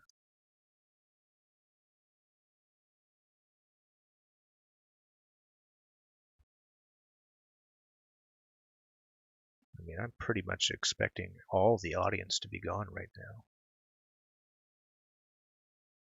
But why are you still here? It's not gonna magically turn into a drama stream, which of course you love. You love it when I say bad things about people. You have nothing to do. Oh, he says this is the thing about Cliff Wallace, my co-host. He has got this weird fixation with what he thinks is a girl on the Discord. It's really, really frightening. Now, this girl, I'm going to put that in quotes, has told him multiple times that she wants nothing to do with him. And says that she is in fact a he, but he just writes it off. He's like, oh, she's just being silly. So we sit back and we watch this. We watch this man degrade himself a little more each day because he's in love with what I assume, do you think that she looks like an anime character? Like in real life? Oh, you said it again. She's just being silly. No, she's not being silly. She's a dude that plays League of Legends. What do you know about this girl? I don't think you know anything about this girl. I'm going to go ahead and just, we're going to live the fantasy. I'm going to live the fantasy with you. And we're going to assume that she is a girl. How old is she?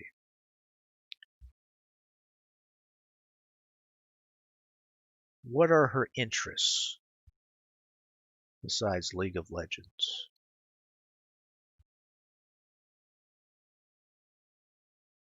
Trying to save you some heartache here.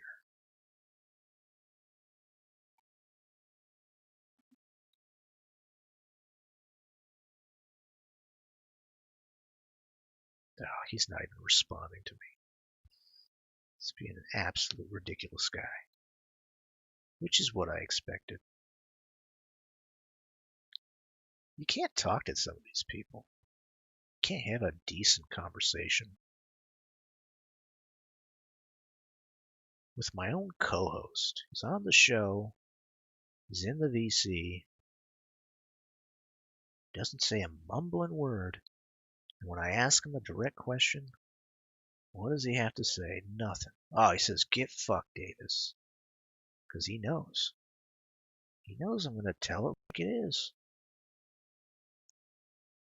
What would that girl's father think of you harassing his daughter all the time? That's right, I'm going there. You're going to have a Mr. Vickers situation on your hands if you're not careful, buddy.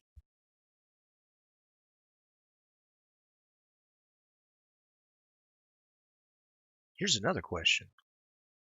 Where do you expect this relationship to go? You want to ride motorcycle bikes in the Alps or something? What is it? What's the plan? What's the end game here, pal? Want to drink malt shakes in some Montana coffee shop? Is that what you want to do? You fucking weirdo. Oh, this is what he does. This is what he does. He tries. Oh my god. I'm gonna play this for you guys. This is what this guy sent me. He says, play this. Yeah, I'll play this.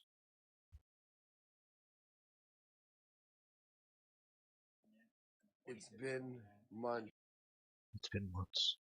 It's been. That Davis and Anal Vape have been trying to. Still, after we found out that they were fake and all the evidence shows that they made it up, finally, they've been harassing me. Davis and Anal Vape make me look like a pedophile. Zoom right now is talking to the police and going to get them arrested. I'm so happy. Oh.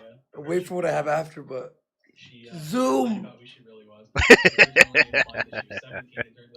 He's got all the evidence ready.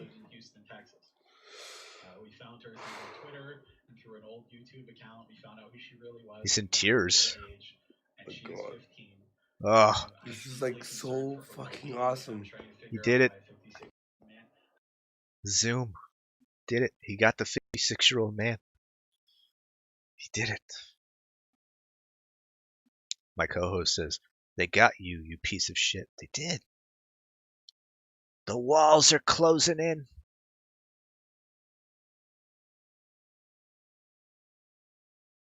Why would you want me to play that on my own show? When I'm trying to do art.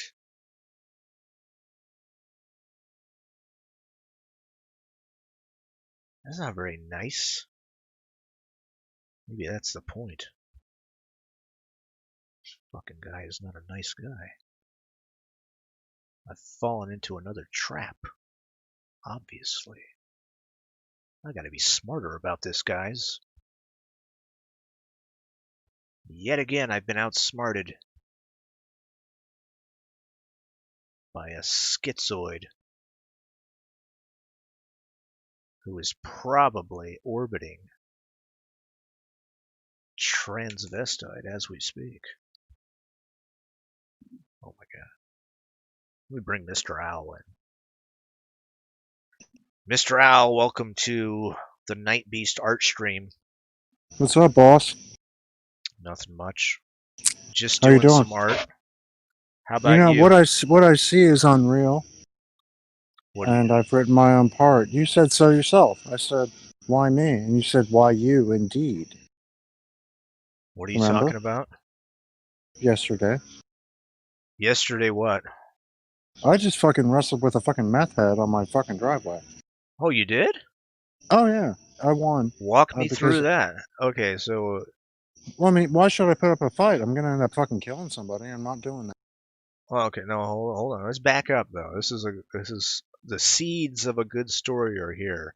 So Indeed. when did you when did you run across this meth head? About an hour ago. Okay, so walk me through it. Are you Well, he coming thinks home? he's tough. Are Well, you no, are he you thinks. coming home or are you outside the place? No, he's at my fucking residence and he's got this shit here. And I said, fucking get your goddamn fucking shit out of here Hold on, he lives or I'll there, fucking own you. No, of course not. but he's I at the live here residence. with the Grendel. What is the Grendel? He's my demon cat. Oh, okay. Now I know. Yeah. Things are starting to make sense. Okay, so where? I'm not gonna say it makes sense, No, it makes sense about but the it sure cat. did happen. Yeah, no, Okay, he's a fucking evil. so But he so loves me. so you said the meth head was at the residence. Yes, sir. But he wasn't at your residence. He was what? He was at the I live on the edge. No, The edge of really. I mean what? of the veil. Oh, okay. That explains it. No Well, that's the more. name of the road. It's called Edgevale. Oh, okay. That, Yeah. all right. Right on the edge of the veil. I wonder what was here 100 years ago. Must have Witches. been something special. Yeah. All right. So walk me through the encountering the meth head. Oh, Oh no, did he get kicked? Did he fall off? Oh, he's still here. I can't hear you, Mr. Owl. What happened? My co-host says finally the show is getting good. Well, apparently you spoke too soon. What happened? sorry Oh, about that, but these meth heads are like really busy. Um, I need to sleep. I don't understand. But okay. Well, thanks for stopping by. oh, fuck you, boss. I mean, seriously, stopping by. Oh, I don't know. Were you leaving? I thought that was a cue for you. You were leaving. No, I would leave if I could find my fucking keys. The meth head got him. Yeah, I think so. Oh no, he's gonna sell your keys for crack. Oh God, crack now? I don't What is know. wrong with these people? I don't understand. I don't know. I mean, the real high is life. I just need some fucking booze and some nicotine Well, there you to go. like smooth the rails, as it were. Yeah, to even yourself out. Yeah. I know how it is after a hard days of work. Well, after all, I mean, you're a baker. It's true. I've baked a few cakes in my day. I don't just I bake bet you. cakes, I by bet the you way. burned a few forests down too in the process. That's a fucking libelous thing to say. Yeah, but it's true. It's not true at all. Well, you're like kind of like slovenly sloth. I just assumed you were high most of the time. I take that as an offense. Why would you say that? I'm sure you. I thought we Well, were trying to have a good conversation here, and you're saying that I burned down forests, or and well, saying no, that I'm slovenly. no, I'm saying you smoke trees. No, I don't do that No, all the time. but Every a once in a lot of the while. time. No, Yeah. not at all. I bet you were when you were younger. You fucking burnt down the forests because Oh you were just yeah, like smoking it yeah, I and did. and baking at the same. Yeah, me too. No, you're right. Yeah, I don't need that shit anymore. Fucking A. You know, every once in a while it's fine. Sure, But hey, you under know, the right circumstances. this is the thing. I was kind of proud of myself because I got to the point Well, that where proud is a sin. I could actually, have marijuana in my Yeah. possession and not feel the need to smoke it every fucking Yeah, I hour. got there too. I was just Yeah. like, yeah, not now. hmm No need right now. I was like, Has oh to be man, I the right finally grew up. circumstances. Oh God, you too? Yeah. That's why they call us boomers, you know. Yeah, I guess that's true. And it took us too fucking long to grow up, Yeah. boss. So have we grown up yet, or are we gonna fucking like get on with this? Yeah, we've grown up. We can get on with it. All right. So what's on the agenda? Mayhem. That's what they say, right? That's what I should. That's what they expect me to say. Well, mayhem and discord. Yeah. Do you understand the religion of Discordia? The Discordians. I don't think so. It was a religion started. It's a non-religion. Our god is Ares, the goddess of discord. That's the worst religion. Is the non-religions. I know, but I mean, there's some very wise people who sponsored them. Like who? God damn it, what's his name? Elon Musk. No, he's. I think he might be insane. Peter Thiel. No, Uncle Dick Rocket.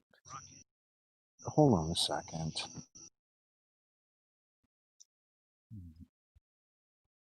I don't know too much about this religion.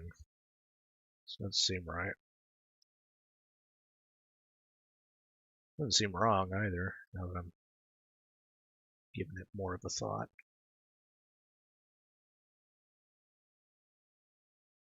I'm paying too much close attention to these scales. It really doesn't have to be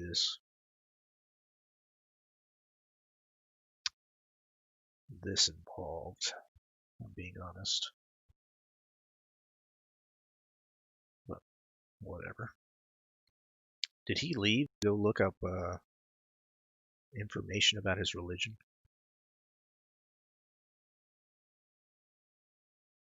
I don't know. For me, give me that old time religion. A good Christian faith. I don't even know if I believe that. Some of that old time religion is a little scary to me.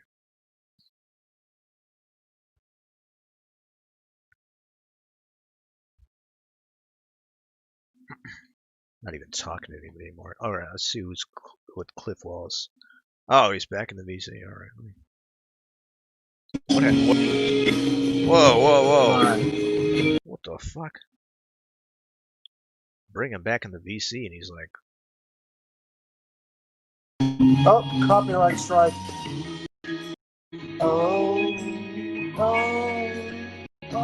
I can't. Oh, right, that was a copyright strike right there. Hold on a second. You just jamming out? Oh, fuck yeah, I always am. All right, Discordianism is a paradigm based upon the book Principia Discordia, written by Greg Hill and Carrie Wendell Thornley in 1963. The two working under the pseudonyms Matacalypse the Younger and Omar Karam Ravenhurst. Oh. Okay, you have to understand, this was adopted by people like, God damn it. Were they retarded people? No, they're, it's a non-religion. Why is something called a non-religion? There are a lot of things that are non-religions. Because it's a joke. Oh, it's a joke. Yeah, it's ha funny. It's a religion. What's funny about it? Get to that part. Discordianism is the religion or belief in which chaos is thought to be as important as order, which clearly that is the case. Maybe that's Ares, aka Discordia, is the primordial deity. That's who we worship, is Ares, the goddess of chaos. Developed in the late 1950s, early 1960s, although they're saying 3120s. Okay. Malaclypse the Younger and Omar Khayyam Ravenhurst. It is designed to be a contradictory religion. I see. I'm a Discordian, and so are you. You're obviously a Discordian. Yeah, I guess I am. You're on Discord, aren't you? Yeah. Discordianism declares that chaos and disharmony are essential parts of reality, like other religions declare harmony and order to be. It is a modern religion centered on the idea that chaos is as important as order. Where did we come from? Chaos. You're starting to actually bring me over to that side. circa 3124 to 3125, which is actually 1958 to 1959 CE, by Nabokov the Younger, with the publication of the Principia, sacred text, the Principia Discordia. There is some division as to whether it should be regarded as a parody religion and as to what degree. Is it a parody? Or is it a reflection of reality, is what I want to know. It has been cited Zen for round eyes, based on similarities with absurdist interpretations at the Renzai school. Well, I don't know what the fuck that is. But I know that Discordianism recognizes chaos, discord, and dissent as valid and desirable qualities. Right. In contrast with most religions. If I'm not the, personification of discord, I don't know what is. But which idealize harmony and order. Well, harmony and order are great, but without discord and chaos, it's like yin and yang. Without it, what do we have? You're not wrong. Absolute chaos. Well, there you And go. I think we've been seeing the signs of that. Ares, the Greek mythological goddess of discord, has also become the mainstream deity of this religion, Discordianism. It is difficult to estimate the number of followers and correctly identify Discordian groups. There is an encouragement to form schisms and cabals, of course, because there needs to be discord always. Additionally, many adherents do not hold Discordianism as their primary faith. That's what Well, I don't either. Yeah. I'm trying to think of, let me see, why can't I remember their names? Uncle Al, he's a famous philosopher. Hold on a second. Old Uncle Al. Famous philosopher. Let me see. Well, Tim Banal knows, do you know who Tim Banal is? No. He's like a famous podcaster, you dipshit. What the fuck? Whoa. Don't come in hot at me just because I don't know about a podcaster. Well, he was working before you were. That's for sure. That doesn't mean I know him. You were baking when Tim Banal was fucking cooking it up, man. What was he cooking? Well, he was exploring the paranormal and trying to figure out what the fuck was going on. Oh, yeah? Did he ever figure it out? He's still working on it. I haven't figured it out completely At yet. least I figured out how to bake. Adam Go Rightly. Ever heard of Adam Go Rightly? No. He's a scholar of Discordianism. Oh. And he's the heir to their concepts. Adam Go Rightly is a fucking genius, dude. Is he? I can't believe... yeah. Can he bake a cake? Only fucking faggots are concentrate on that. Faggots like you. That's a fucking horrible thing to say after I'm giving you a platform to espouse your non-religion. Have to come here and have to teach you about Adam. About what? About Adam Go Lightly? Like everybody should know about Adam Go Lightly and this non-parody religion? No. Incorrect. His last name is Adam Go Rightly. Because you know what he does? Go right? He goes, that's right, he goes rightly. Can't believe you can I always got depend that. on Adam to get it right. I mean, you're talking about a super fucking smart. I can't believe you don't know this shit, Davis. No, where have you been? I don't know where Baking a cake, maybe? Baking cakes. It's none of your business. Baking cakes and ignoring Adam Go Rightly and Tim Banal and fucking Discordianism? Fucking never came up in the cookbook. Okay, let's call it. Here we go. Esoterica's crackpot historian and longtime friend of BOA Audio, Adam Go Rightly, returns to the program to discuss his new book, Historia Discordia: The Origins of the Discordian Society, of which, of course, we are part of, but you don't even realize it, which is quite sad. Adam shares the amazing tale of how the book all came together and then provides listeners with a tremendously detailed history of how the Discordian Society started and subsequently evolved.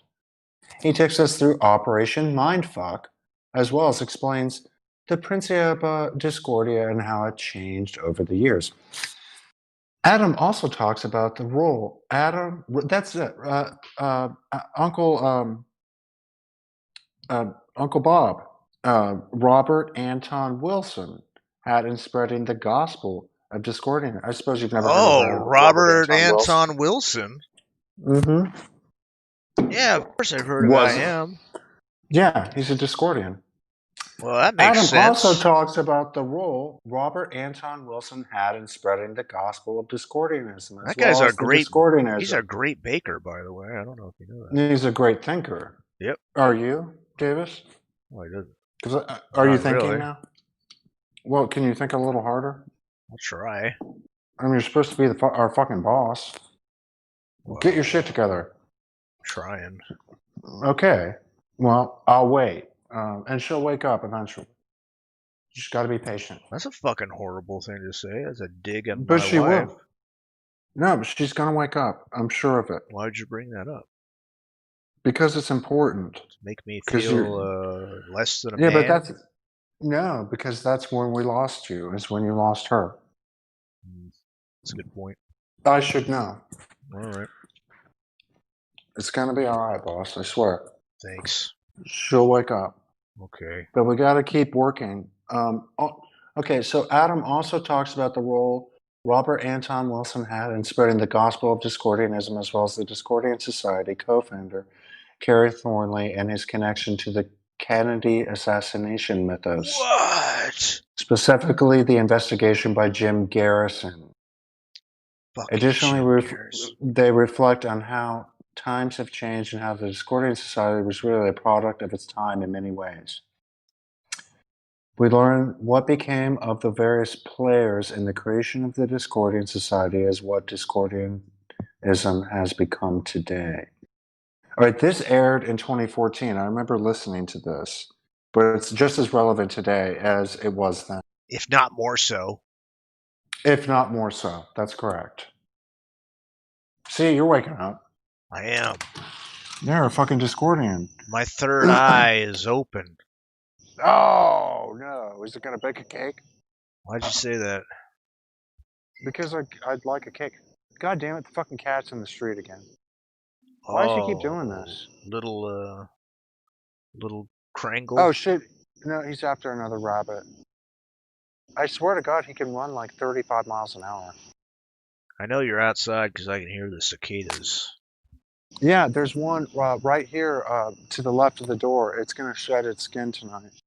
But I need to leave it alone. Oh, it's doing it right now. Oh my God, this is magnificent. You must be so excited. Oh, hell yeah, I am. I've never seen it happen before. Well, there you go. Oh, do you want a picture? Of course I do. Everybody does. Let me read the chat real quick. They're saying, take a picture of that cicada. I'm going to cream my pants. This guy you have on is teaching me so much. He's a blessing, says Jungle Bunny 1123. A horrible screen name, in my opinion. But we welcome all to the stream, casting no judgments on anyone.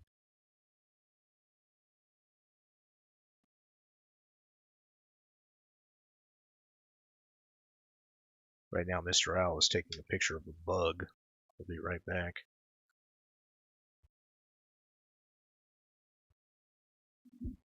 Gotta do these things.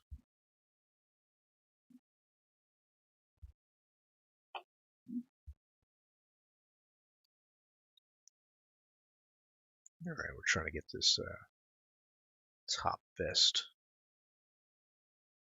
appropriate. I'm trying to think about it because it should be. Yeah, we're gonna do it this way. We're gonna open it up this way.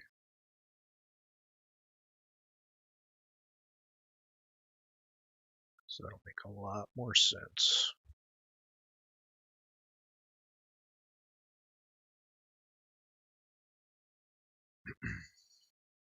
We'll wait for Mr. Owl to get back and tell us all about his bug. Although, to be honest, it's getting pretty late. This is supposed to be a short stream.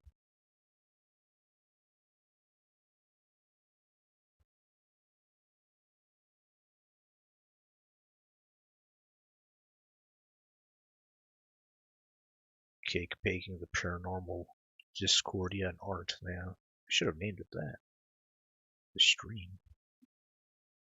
Okay, we got pictures here, guys. Hold on to your horses, fellas. Here we go. Ah, he's not wrong. This little guy is coming out.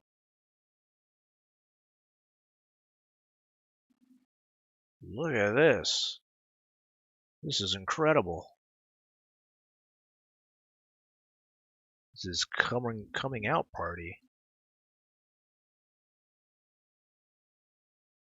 And the first thing this little cicada sees when it comes out is fucking Mr. Owl. Good pictures, sir. Yeah, it's okay. I must have felt safe here. He's right. That's right where I can't find my fucking keys. God damn it. Crackhead got him. Yeah, probably. But I'm gonna fucking like cut him up, like really sharp. You're gonna cut up the adamantine spine. Yeah, I'm gonna fucking slice him into pieces, man. Sounds good. Did the cicada make it out? He's almost out. Still working. He needs about 20, 30 minutes. Oh, okay. That's pretty crazy. Yeah, but I mean, we're talking about like really highly evolved insects here. Mm-hmm. They must know what they're doing. Yeah, they've had enough time to think about it. Well, I mean, he's taking his time, and he's got plenty of time as long as he's here at the fortress. Do you think that he appreciated you taking pictures of him? I felt like a pervert doing it, to be honest with you, but I need to record it because it was a significant moment. Hey, do you think that this cicada coming out of his shell is as big or bigger than Ralph's penis?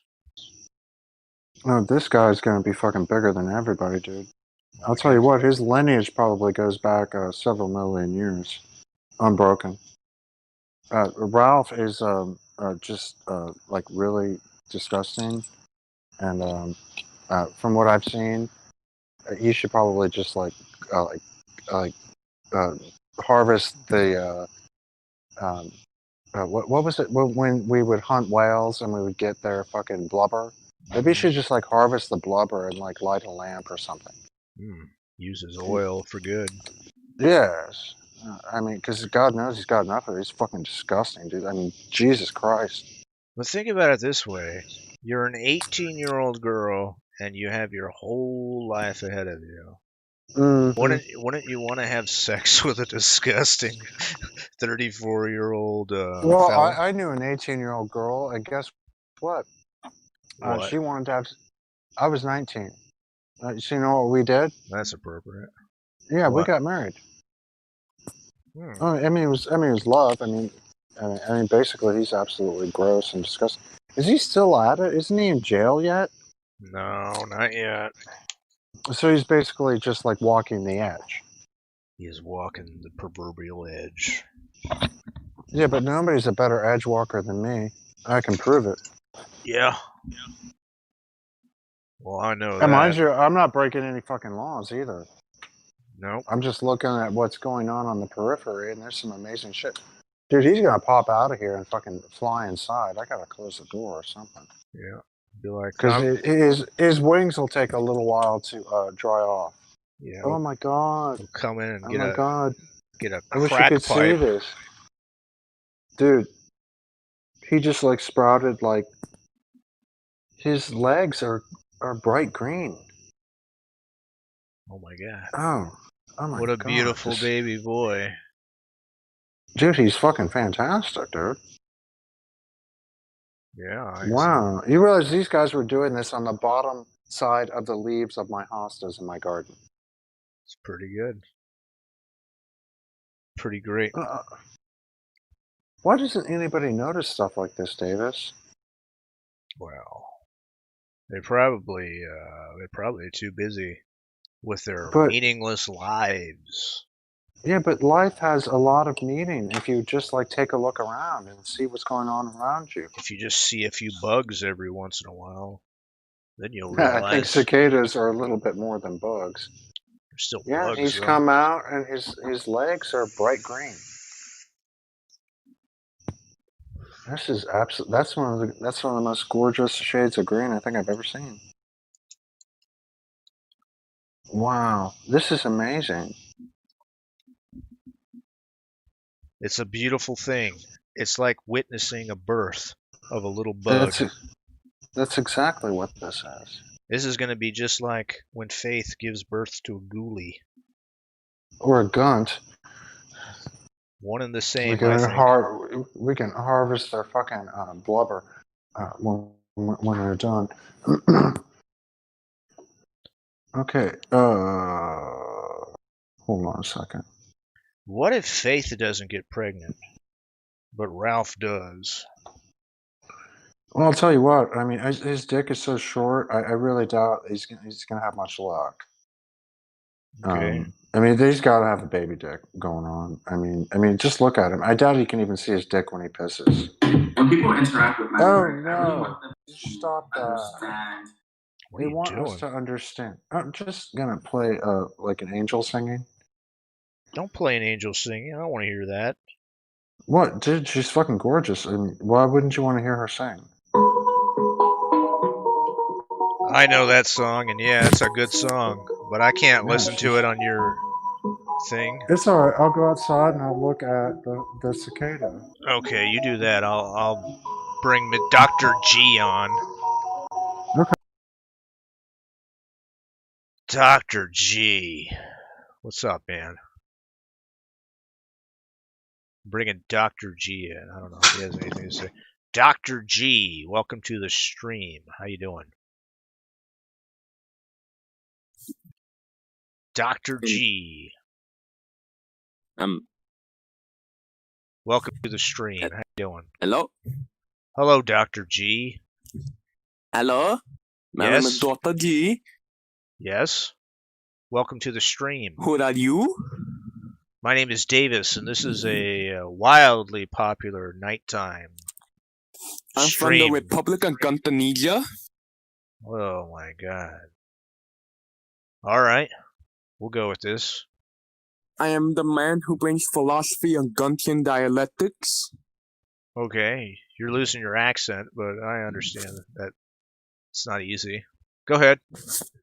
What's the philosophy of Guntanetics? The philosophy of Routhian economics. Oh, he's changed it. It's no longer Guntanetics. Now it's some sort of economic philosophy. Is the idea of purity of humanity, free from skinny people. Oh boy. Is this going well for you? Huh? Is this going well for you? Huh? The bit. Is it going as good as you thought it was going when you thought it up before you came on? Yes. Okay. Then by all means, continue. I'll play along. To support the ideology, you need to be an artist. Yeah. Which of course you are. Yes, indeed. Alright. You know about, so you've been following Ralph for a long time. He is your leader in many ways. What are you playing a video? Oh, he left. I wasn't kind enough to him. Let me bring him back. Dr. G. Welcome back. Welcome back, Dr. G. Hello? Hey, man, what's up? So, yes, indeed. I've been following Ethan Ralph. Okay, all right. What do you think about the guy? I think he's brilliant. I think Ethan Ralph raped an innocent little girl. Oh, no. You're a raper. Unless you're talking about a different girl. That's the point of Guntian. That's the point of Guntian dialectics. Is what? What's the point? Spell it out to me. I'm not seeing it. Guntian dialectics. Yeah? Go on. The philosophy of it is to be purity. You need to be an autistic man. Okay, I'm halfway there. And to understand it, you need to commit suicide. It's short-term philosophy, in my opinion, but go on. What else? I believe in Ethan Ralph economics. What's that entail? What is that? What does that entail? What is Ralphian economics? Economics is when Ethan Ralph it's when you fuck. I don't know. You didn't think that far ahead. You're bad at role play. I haven't studied at all. Fuck.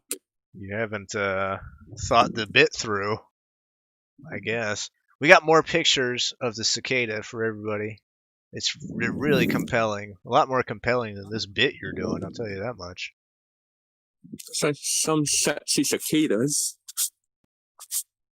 Did you say they're sexy cicada? This is a sexy cicada? Yes. Oh my god. Hey, have you talking seriously with you now? Have you been listening to the kill stream for did you start listening to the kill? When did you start listening to the kill stream? Hold on. Most people that don't like Ralph used to watch him. So my other co-host is telling me to be nice to the fucking guest. We barely get it. What? I'm nice. Aren't I being nice to you? Yes. Oh, okay. So when did you Am I start? being nice to you? Yeah, you're fine, man. Yeah. So Yo, I'm sorry if I sound kind of autistic. It's just I have such a shitty mic. that's fine. Yeah, don't worry about it. We got another guy that comes on the show. He's sounds worse than you. But oh yeah, he's probably autistic too. But that's why I claim to be autistic. oh, okay. But you're not really. You're Nope. you're in fact a well-rounded individual, I assume. So how old are you? 18. You're 18. Oh, so you're in Ralph's demographic. Yeah. When did you start listening to Ethan Ralph or the Kill Stream? When I started watching PO. PO? What's that? Phantom Organization. Oh, okay. So you got to Ethan Ralph from a person that presumably hates Ethan Ralph. No. No? Yeah, well, technically not. He doesn't hate him. Well, I don't know if he does. But doesn't he like? He does. Oh no! Wait. I kind of think about. Enjoy the drama. Well, let's put it this way: he enjoys the drama of Ethan Ralph continually imploding upon himself. Yes. Okay. All right.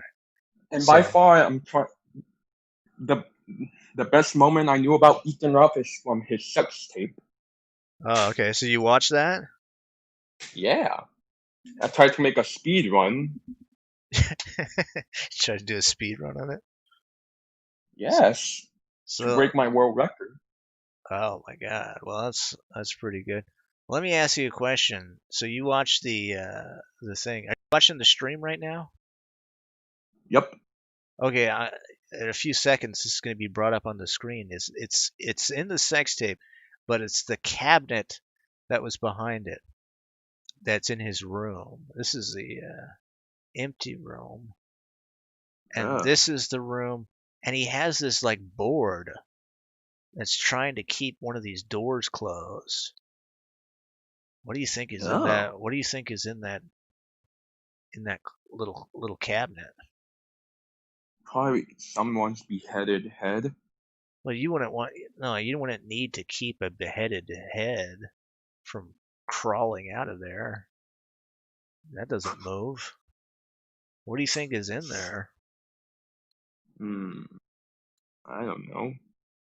Yeah. Sex toys? Well, again, sex toys wouldn't work their way out of there. They're inanimate objects.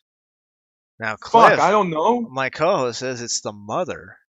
We always hear about Ethan Ralph's mother. So she's Ethan Ralph probably in rapes there. the mother? Ethan Ralph, what? Ethan Ralph rapes mother? No, I never said that. Don't. No, I'm saying that he keeps her in a fucking cabinet. I would never say that he rapes her. That would be a fucking horrible thing to say. He just keeps her in a closet. All right, I'm letting Mr. Owl in. Now he's. Hey, can you turn down your music? It's very hard to listen. Yeah, I don't think so. Oh, you're not gonna do it? I'll just go out into the yard. Oh, okay. Who the hell do you think you are, Mr. Owl? I think I'm Mr. Owl, you fucking cocksucker. I mean, what the hell? Who the hell are you? Anyway? Oh, hey, wait, hold on. Place your bets. Is he gonna do the thing? Is he gonna do the thing? Where I tear him up? No. I'm talking about Dr. G. Is he gonna do the thing? Everybody does the thing. We'll wait. Everybody knows what the thing is. When everybody talks to Mr. Owl, they have to do the thing. Let's see if Dr. G does the thing. All right. What thing? Whatever. It doesn't matter. Think about it. Now go back to this image. Do you see these two pink things on the cabinet there? Where? I'm circling them now. You know what those are? No. Those are maxi pads. And maxi pads. Oh no. Why would anybody? You know what? Fuck it. I don't know. Because your ass was bleeding again. Yeah, that's probably the reason. I don't know. Well, if you would stop going to Piedmont, you'd stop bleeding out of your ashholio. Oh my god, why has this got to be about me? Well, you're the one who wanted to fucking grease yourself up and wrestle me. I didn't want to. I never want to do that. But you were Neither challenging me. You were challenging me to. Yeah, but you're weak. Okay, hold on. For the audience, let me just explain something. This man wanted to take my Discord, and he wanted to take my podcast. And that's because you suck. Okay, that's fine. But Stop sucking, boss. That's fine. You can do that, but you have to do it in the way of tradition, and tradition dictates that we fight some Popeyes, or we have gay sex. If I want some grease, I'll go get some Popeye fried chicken. Modernity. Look, if I want some grease, I'll just go get some Popeyes, and then I'll grease myself up with that. But you can't fucking. I don't share, except with my kid because we really like fried chicken. It's fucking good. All right, finger licking good. That's a lot of information. Fucking faggot. So, yeah. Well, no. I mean, you don't like Popeyes? What's wrong with you? That's a horrible thing to say to a man who's just trying. Who just wants to be like grease up and wrestle me in fucking Alabama. That. I don't want to do it, but that's that's tradition. Well, tradition. How do you think I got this podcast in this Discord? I had to do that by baking. No. Should I help the cicada the rest of the way out of his shell, or do you think I'll be all right? I think you have to let nature find its own way. His legs are fucking awesome looking, dude. I mean, he's looking fantastic. He is a good-looking guy. Yeah, indeed. He looks disgusting. What's the meaning of a cicada? Did he just say, what's the meaning of a cicada? What's the meaning of a cicada? They're reborn like every 7 years. I mean, how old is this guy? I mean, does that mean he never dies? And he's like 1 million years old or some shit? I don't know. Fuck. I don't know. I don't know either. I've never had it explained to me, but they keep and I find their shells everywhere and I collect them. We did as children. Well, no, they shed their skin. Yeah, and you collect them? Why not? It looks good with my Japanese painted fern. How many do you have? What? How many shells? Yeah. After tonight, I'll have 4. Oh, okay. That's not insane. No, I thought it was going to be like crazy. Like you had like a 100. No, my brother and I used to collect them as children. He turned me on to it. I'd probably. Yeah. And they would. I mean, they'd leave their shells all over the trunks of trees and undersides of leaves, and mind you, I mean, We're blessed by these. And mind you, they sing for us all day long during the summer. Okay. Would it sound like summer without the cicadas singing? No, I guess you're right. Yeah. Then you'd They're have the they're whole. grasshoppers. They sing like But shit. but they're annoying. Cicadas. The music of the cicada is soothing. I It wouldn't agree. feel like July or August without the cicadas. But only a Midwesterner would truly understand this. This is true. Looking at these cicadas, they look majestic. They are majestic, dude. I mean, what the fuck, dude? I mean, Just they're look at hanging. him rise. Yeah, Look they were at him hanging. rising up from from the cocoon. They just look happy. Yeah, he's doing it right now. I think he likes the light and the music. Mr. Owl is witnessing something beautiful right now. Yeah, but and so are we. I never would have seen it unless I'd been. Actually, he was parked right to the left of my my front doorknob. He wanted to be seen. Yep. It was a plan. It's all about Maybe. chaos and order. Oh shit! Now Grendel wants out. He wants to eat that goddamn bug. Let me see if I can get him out of here. I want a tasty bug. I think he needs a little bit longer. Hold on. Let's see. Don't rush him. He's got my finger. If there's one thing I know, cicadas don't want to be rushed. Oh, he's out. He's on my finger. Oh my god, he loves you. He's imprinted. Why can't I get cicadas?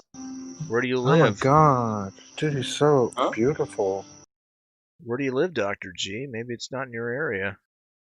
Hialeah, sadly. Where?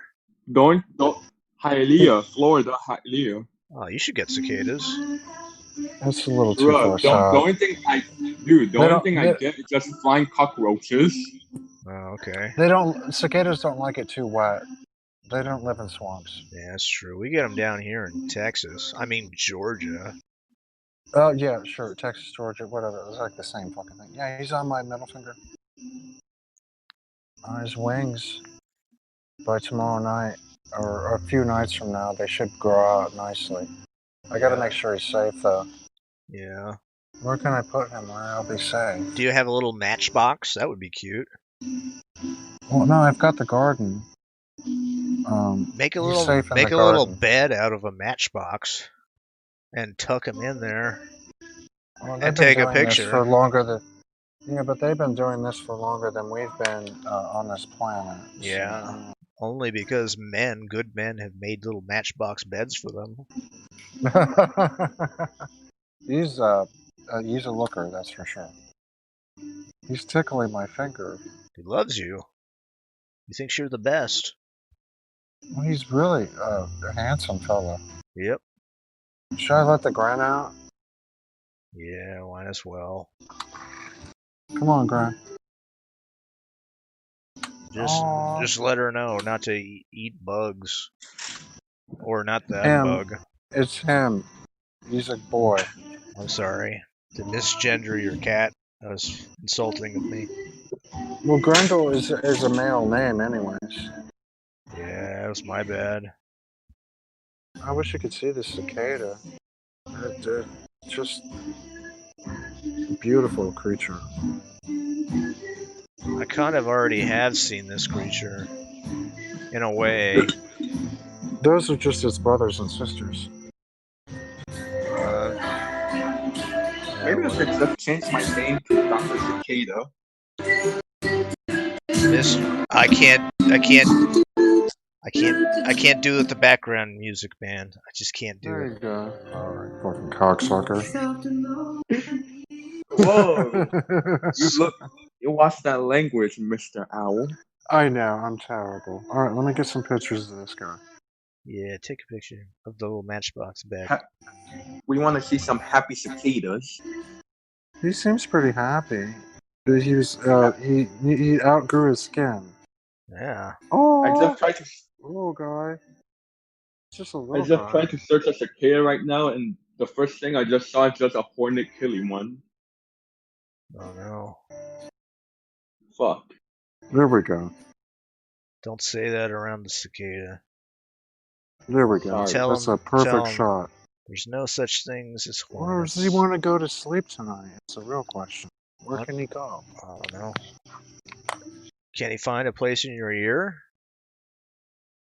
No, I've already got stuff in my ear. There's no Oh. room. All right. Maybe in your belly button. I have two, so maybe. So I'm not even gonna dig into that one. It was a robot. Okay, we'll move on. Well, I had 3 hernias, and I agreed to robotic surgery, and it gave me a third or second belly button. Okay. 3 Yo, stars. guys. Yeah, that was I may pretty have rough. to go because my phone is almost about to die. So Oh, That's okay. It what happens to the what a best of us. what a loss. All see right, ya. take care, Dr. G. Well, he Man, seemed like a nice fella. yeah, it seemed like he was nice enough. After that bit fucking completely died, but you weren't here for that. Oh, no, I missed that. There's like a rebirth going on here. Yeah, I think his wings will probably like fold out and dry out here in the next 36 hours. Oh, that's so good. You know, he doesn't. He smells like really new too. You sniffed him. Yeah, he doesn't smell bad or anything. I wouldn't I mean, imagine he would. well, no, of course not. He's fucking What's it? ancient cicada. What does he taste like? I don't know. I don't want to know. I don't want to eat him. I want him to be around. Just lick him, just a Well, little bit. Yeah, but I mean, once he goes and plays and does his thing, he'll go to sleep for 7 years. That's true. And then in 2027, he'll come back. He'd be like, "Hey, you're the guy that fucking licked me, fucking I'm not gonna asshole." lick him. I just really want to hang out with him because he's fucking cool. All right. Look at this. I bet in 7 His years wings. he'll come by. wings. He'll come back and say, "Hey, motherfucker, you still have my bed?" I'd help him out. Yeah. Look at this. Be like, "All right, I got your bed right here. I was Look waiting at for his you." wings. This is a really a miraculous thing, Davis. I'm glad we get to share this together. Yes, and we should try to pay more attention, I think, in the future. Yeah, I think so. I think you're right. It's important to pay attention to the little things like cicadas. Well, he's already laid out his wings, and they've already grown like 3 times in size. How is this possible? It's fucking amazing. Wait, let's look. I'll share these pictures. Yeah, please do. I want to see this guy. Oh no! What happened? He fell down. Oh no. I'll make sure he gets somewhere safe. I know just the spot. You want me to call an ambulance? Like a little he's comically okay. small ambulance? Yeah, a cicada ambulance.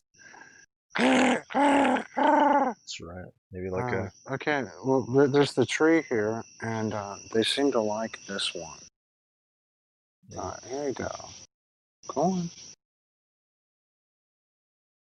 We need to be kind and gentle to even the smallest creatures, because it does matter. I agree. And I don't think anybody understands that. They just stomp on things like this. How can you stomp on a creature that this magnificent? We are stewards of the animal kingdom as humans. We were supposed to be, Davis, but we fucking got distracted. Yeah, that's true. Yeah, I think so. Wait, go on up there. Not like he couldn't climb upside down on this branch. If you could see my church, that's what I call it. It has many different levels of canopy. Okay. There's the hostas, and then there's the honeysuckles, and then I've got the maples and the oaks. And it all provides these different level canopies. So when people call me a porch monkey, I sit on my front porch because I'm sitting in my fucking church, man. Oh my god. And mind you, that's a loose term. It's Yeah. just a very nice place to be. You know, like, would you go to church if it was unpleasant? No, I wouldn't. No, but church should be. Oh my God, his wings! Now they're like 4 times the size they were. Oh my Lord! Oh, wow. Um, Let me see if I can get a decent shot of this. If you're just joining us now in the Night Beast, Mr. Owl is experiencing something miraculous. We only have a few pictures to Hold show. on. We'll have some more in a bit, but this is the emergence of a cicada out of his shell. Oh my God, his wings are now. That's going to take less time than I thought. An amazing thing. Yeah, considering that like 30 minutes ago they were like half an inch long. Or, dude, what the fuck? Well, I've documented it at least. That's right. Hold on, this goddamn phone. I'm on 2 phones. It's an amazing thing that we're witnessing, folks. Hold on a second.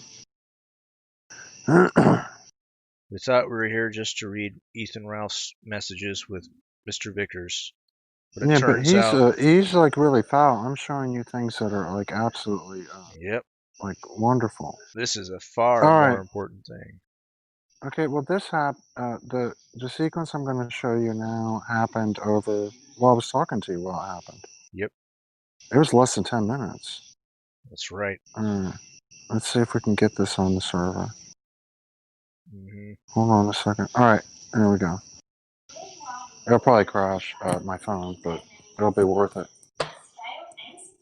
Let's hope it works. There we go. See how Oh we've my gosh. streamlined data management and databases this This week is on amazing. Google Cloud Next 20 on air. It actually really is amazing. And I'm Jonathan Chen. Businesses across What I want to know is where my fucking keys are. Go kill a meth head. Oh my god. Yeah. And now it's just sitting there on the branch, and by morning the wings should, This I is imagine. crazy. Yeah, I know. And now the wings are already drying out and everything. Let's go from first one. He's coming out, trying to get out. Trying to get out. I'm almost out. Help me, Mr. Owl, help me get out. Oh, I'm almost He out. didn't Help really me. need my help, but he didn't mind it And a then he bit. crawls on your arm and he's like, hey man, thanks for the help. Thanks for the assist, brother. And look at those little fucking green wings. And he's like, I what? know, but now they're like 10 times the size they were. And he's like, hold on, brother. I'm going to stick on your finger for a second and watch my wings go crazy. Because they're about to go fucking crazy. Man, it doesn't take long at all. Look at that. I know, dude. That just like happened in like, I don't know, 20 minutes or something. That is fucking bazongas. That's Indeed. crazy. And he's going at it now. He's going to fucking get up there, dry out the wings, and he'll be flying before the sun comes up. Yep. I'll bet. Yep. He'll be right back up in that tree and crawl right back up in the ground before the fucking frost comes. Yep. Fucking. Wow. An amazing cycle. And I've got the show. Hmm. I'm going to leave it here for now. It looks really cool right next to the door. Yeah, I got to go find my keys or fucking go kill somebody. That's fine. I'm going to end the stream now that we've got some closure on this cicada thing. Thanks for showing me all this. This is great. Oh, yeah, no doubt. Thanks for listening.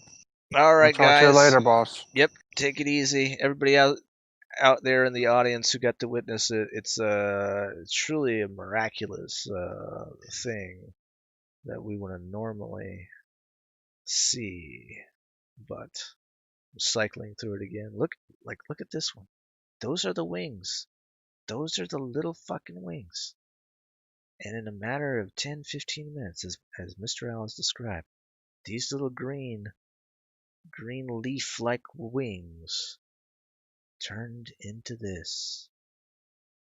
Just amazing. But that's about all the time we have for you guys tonight. You guys take care, and we'll see you on the next Night Beast.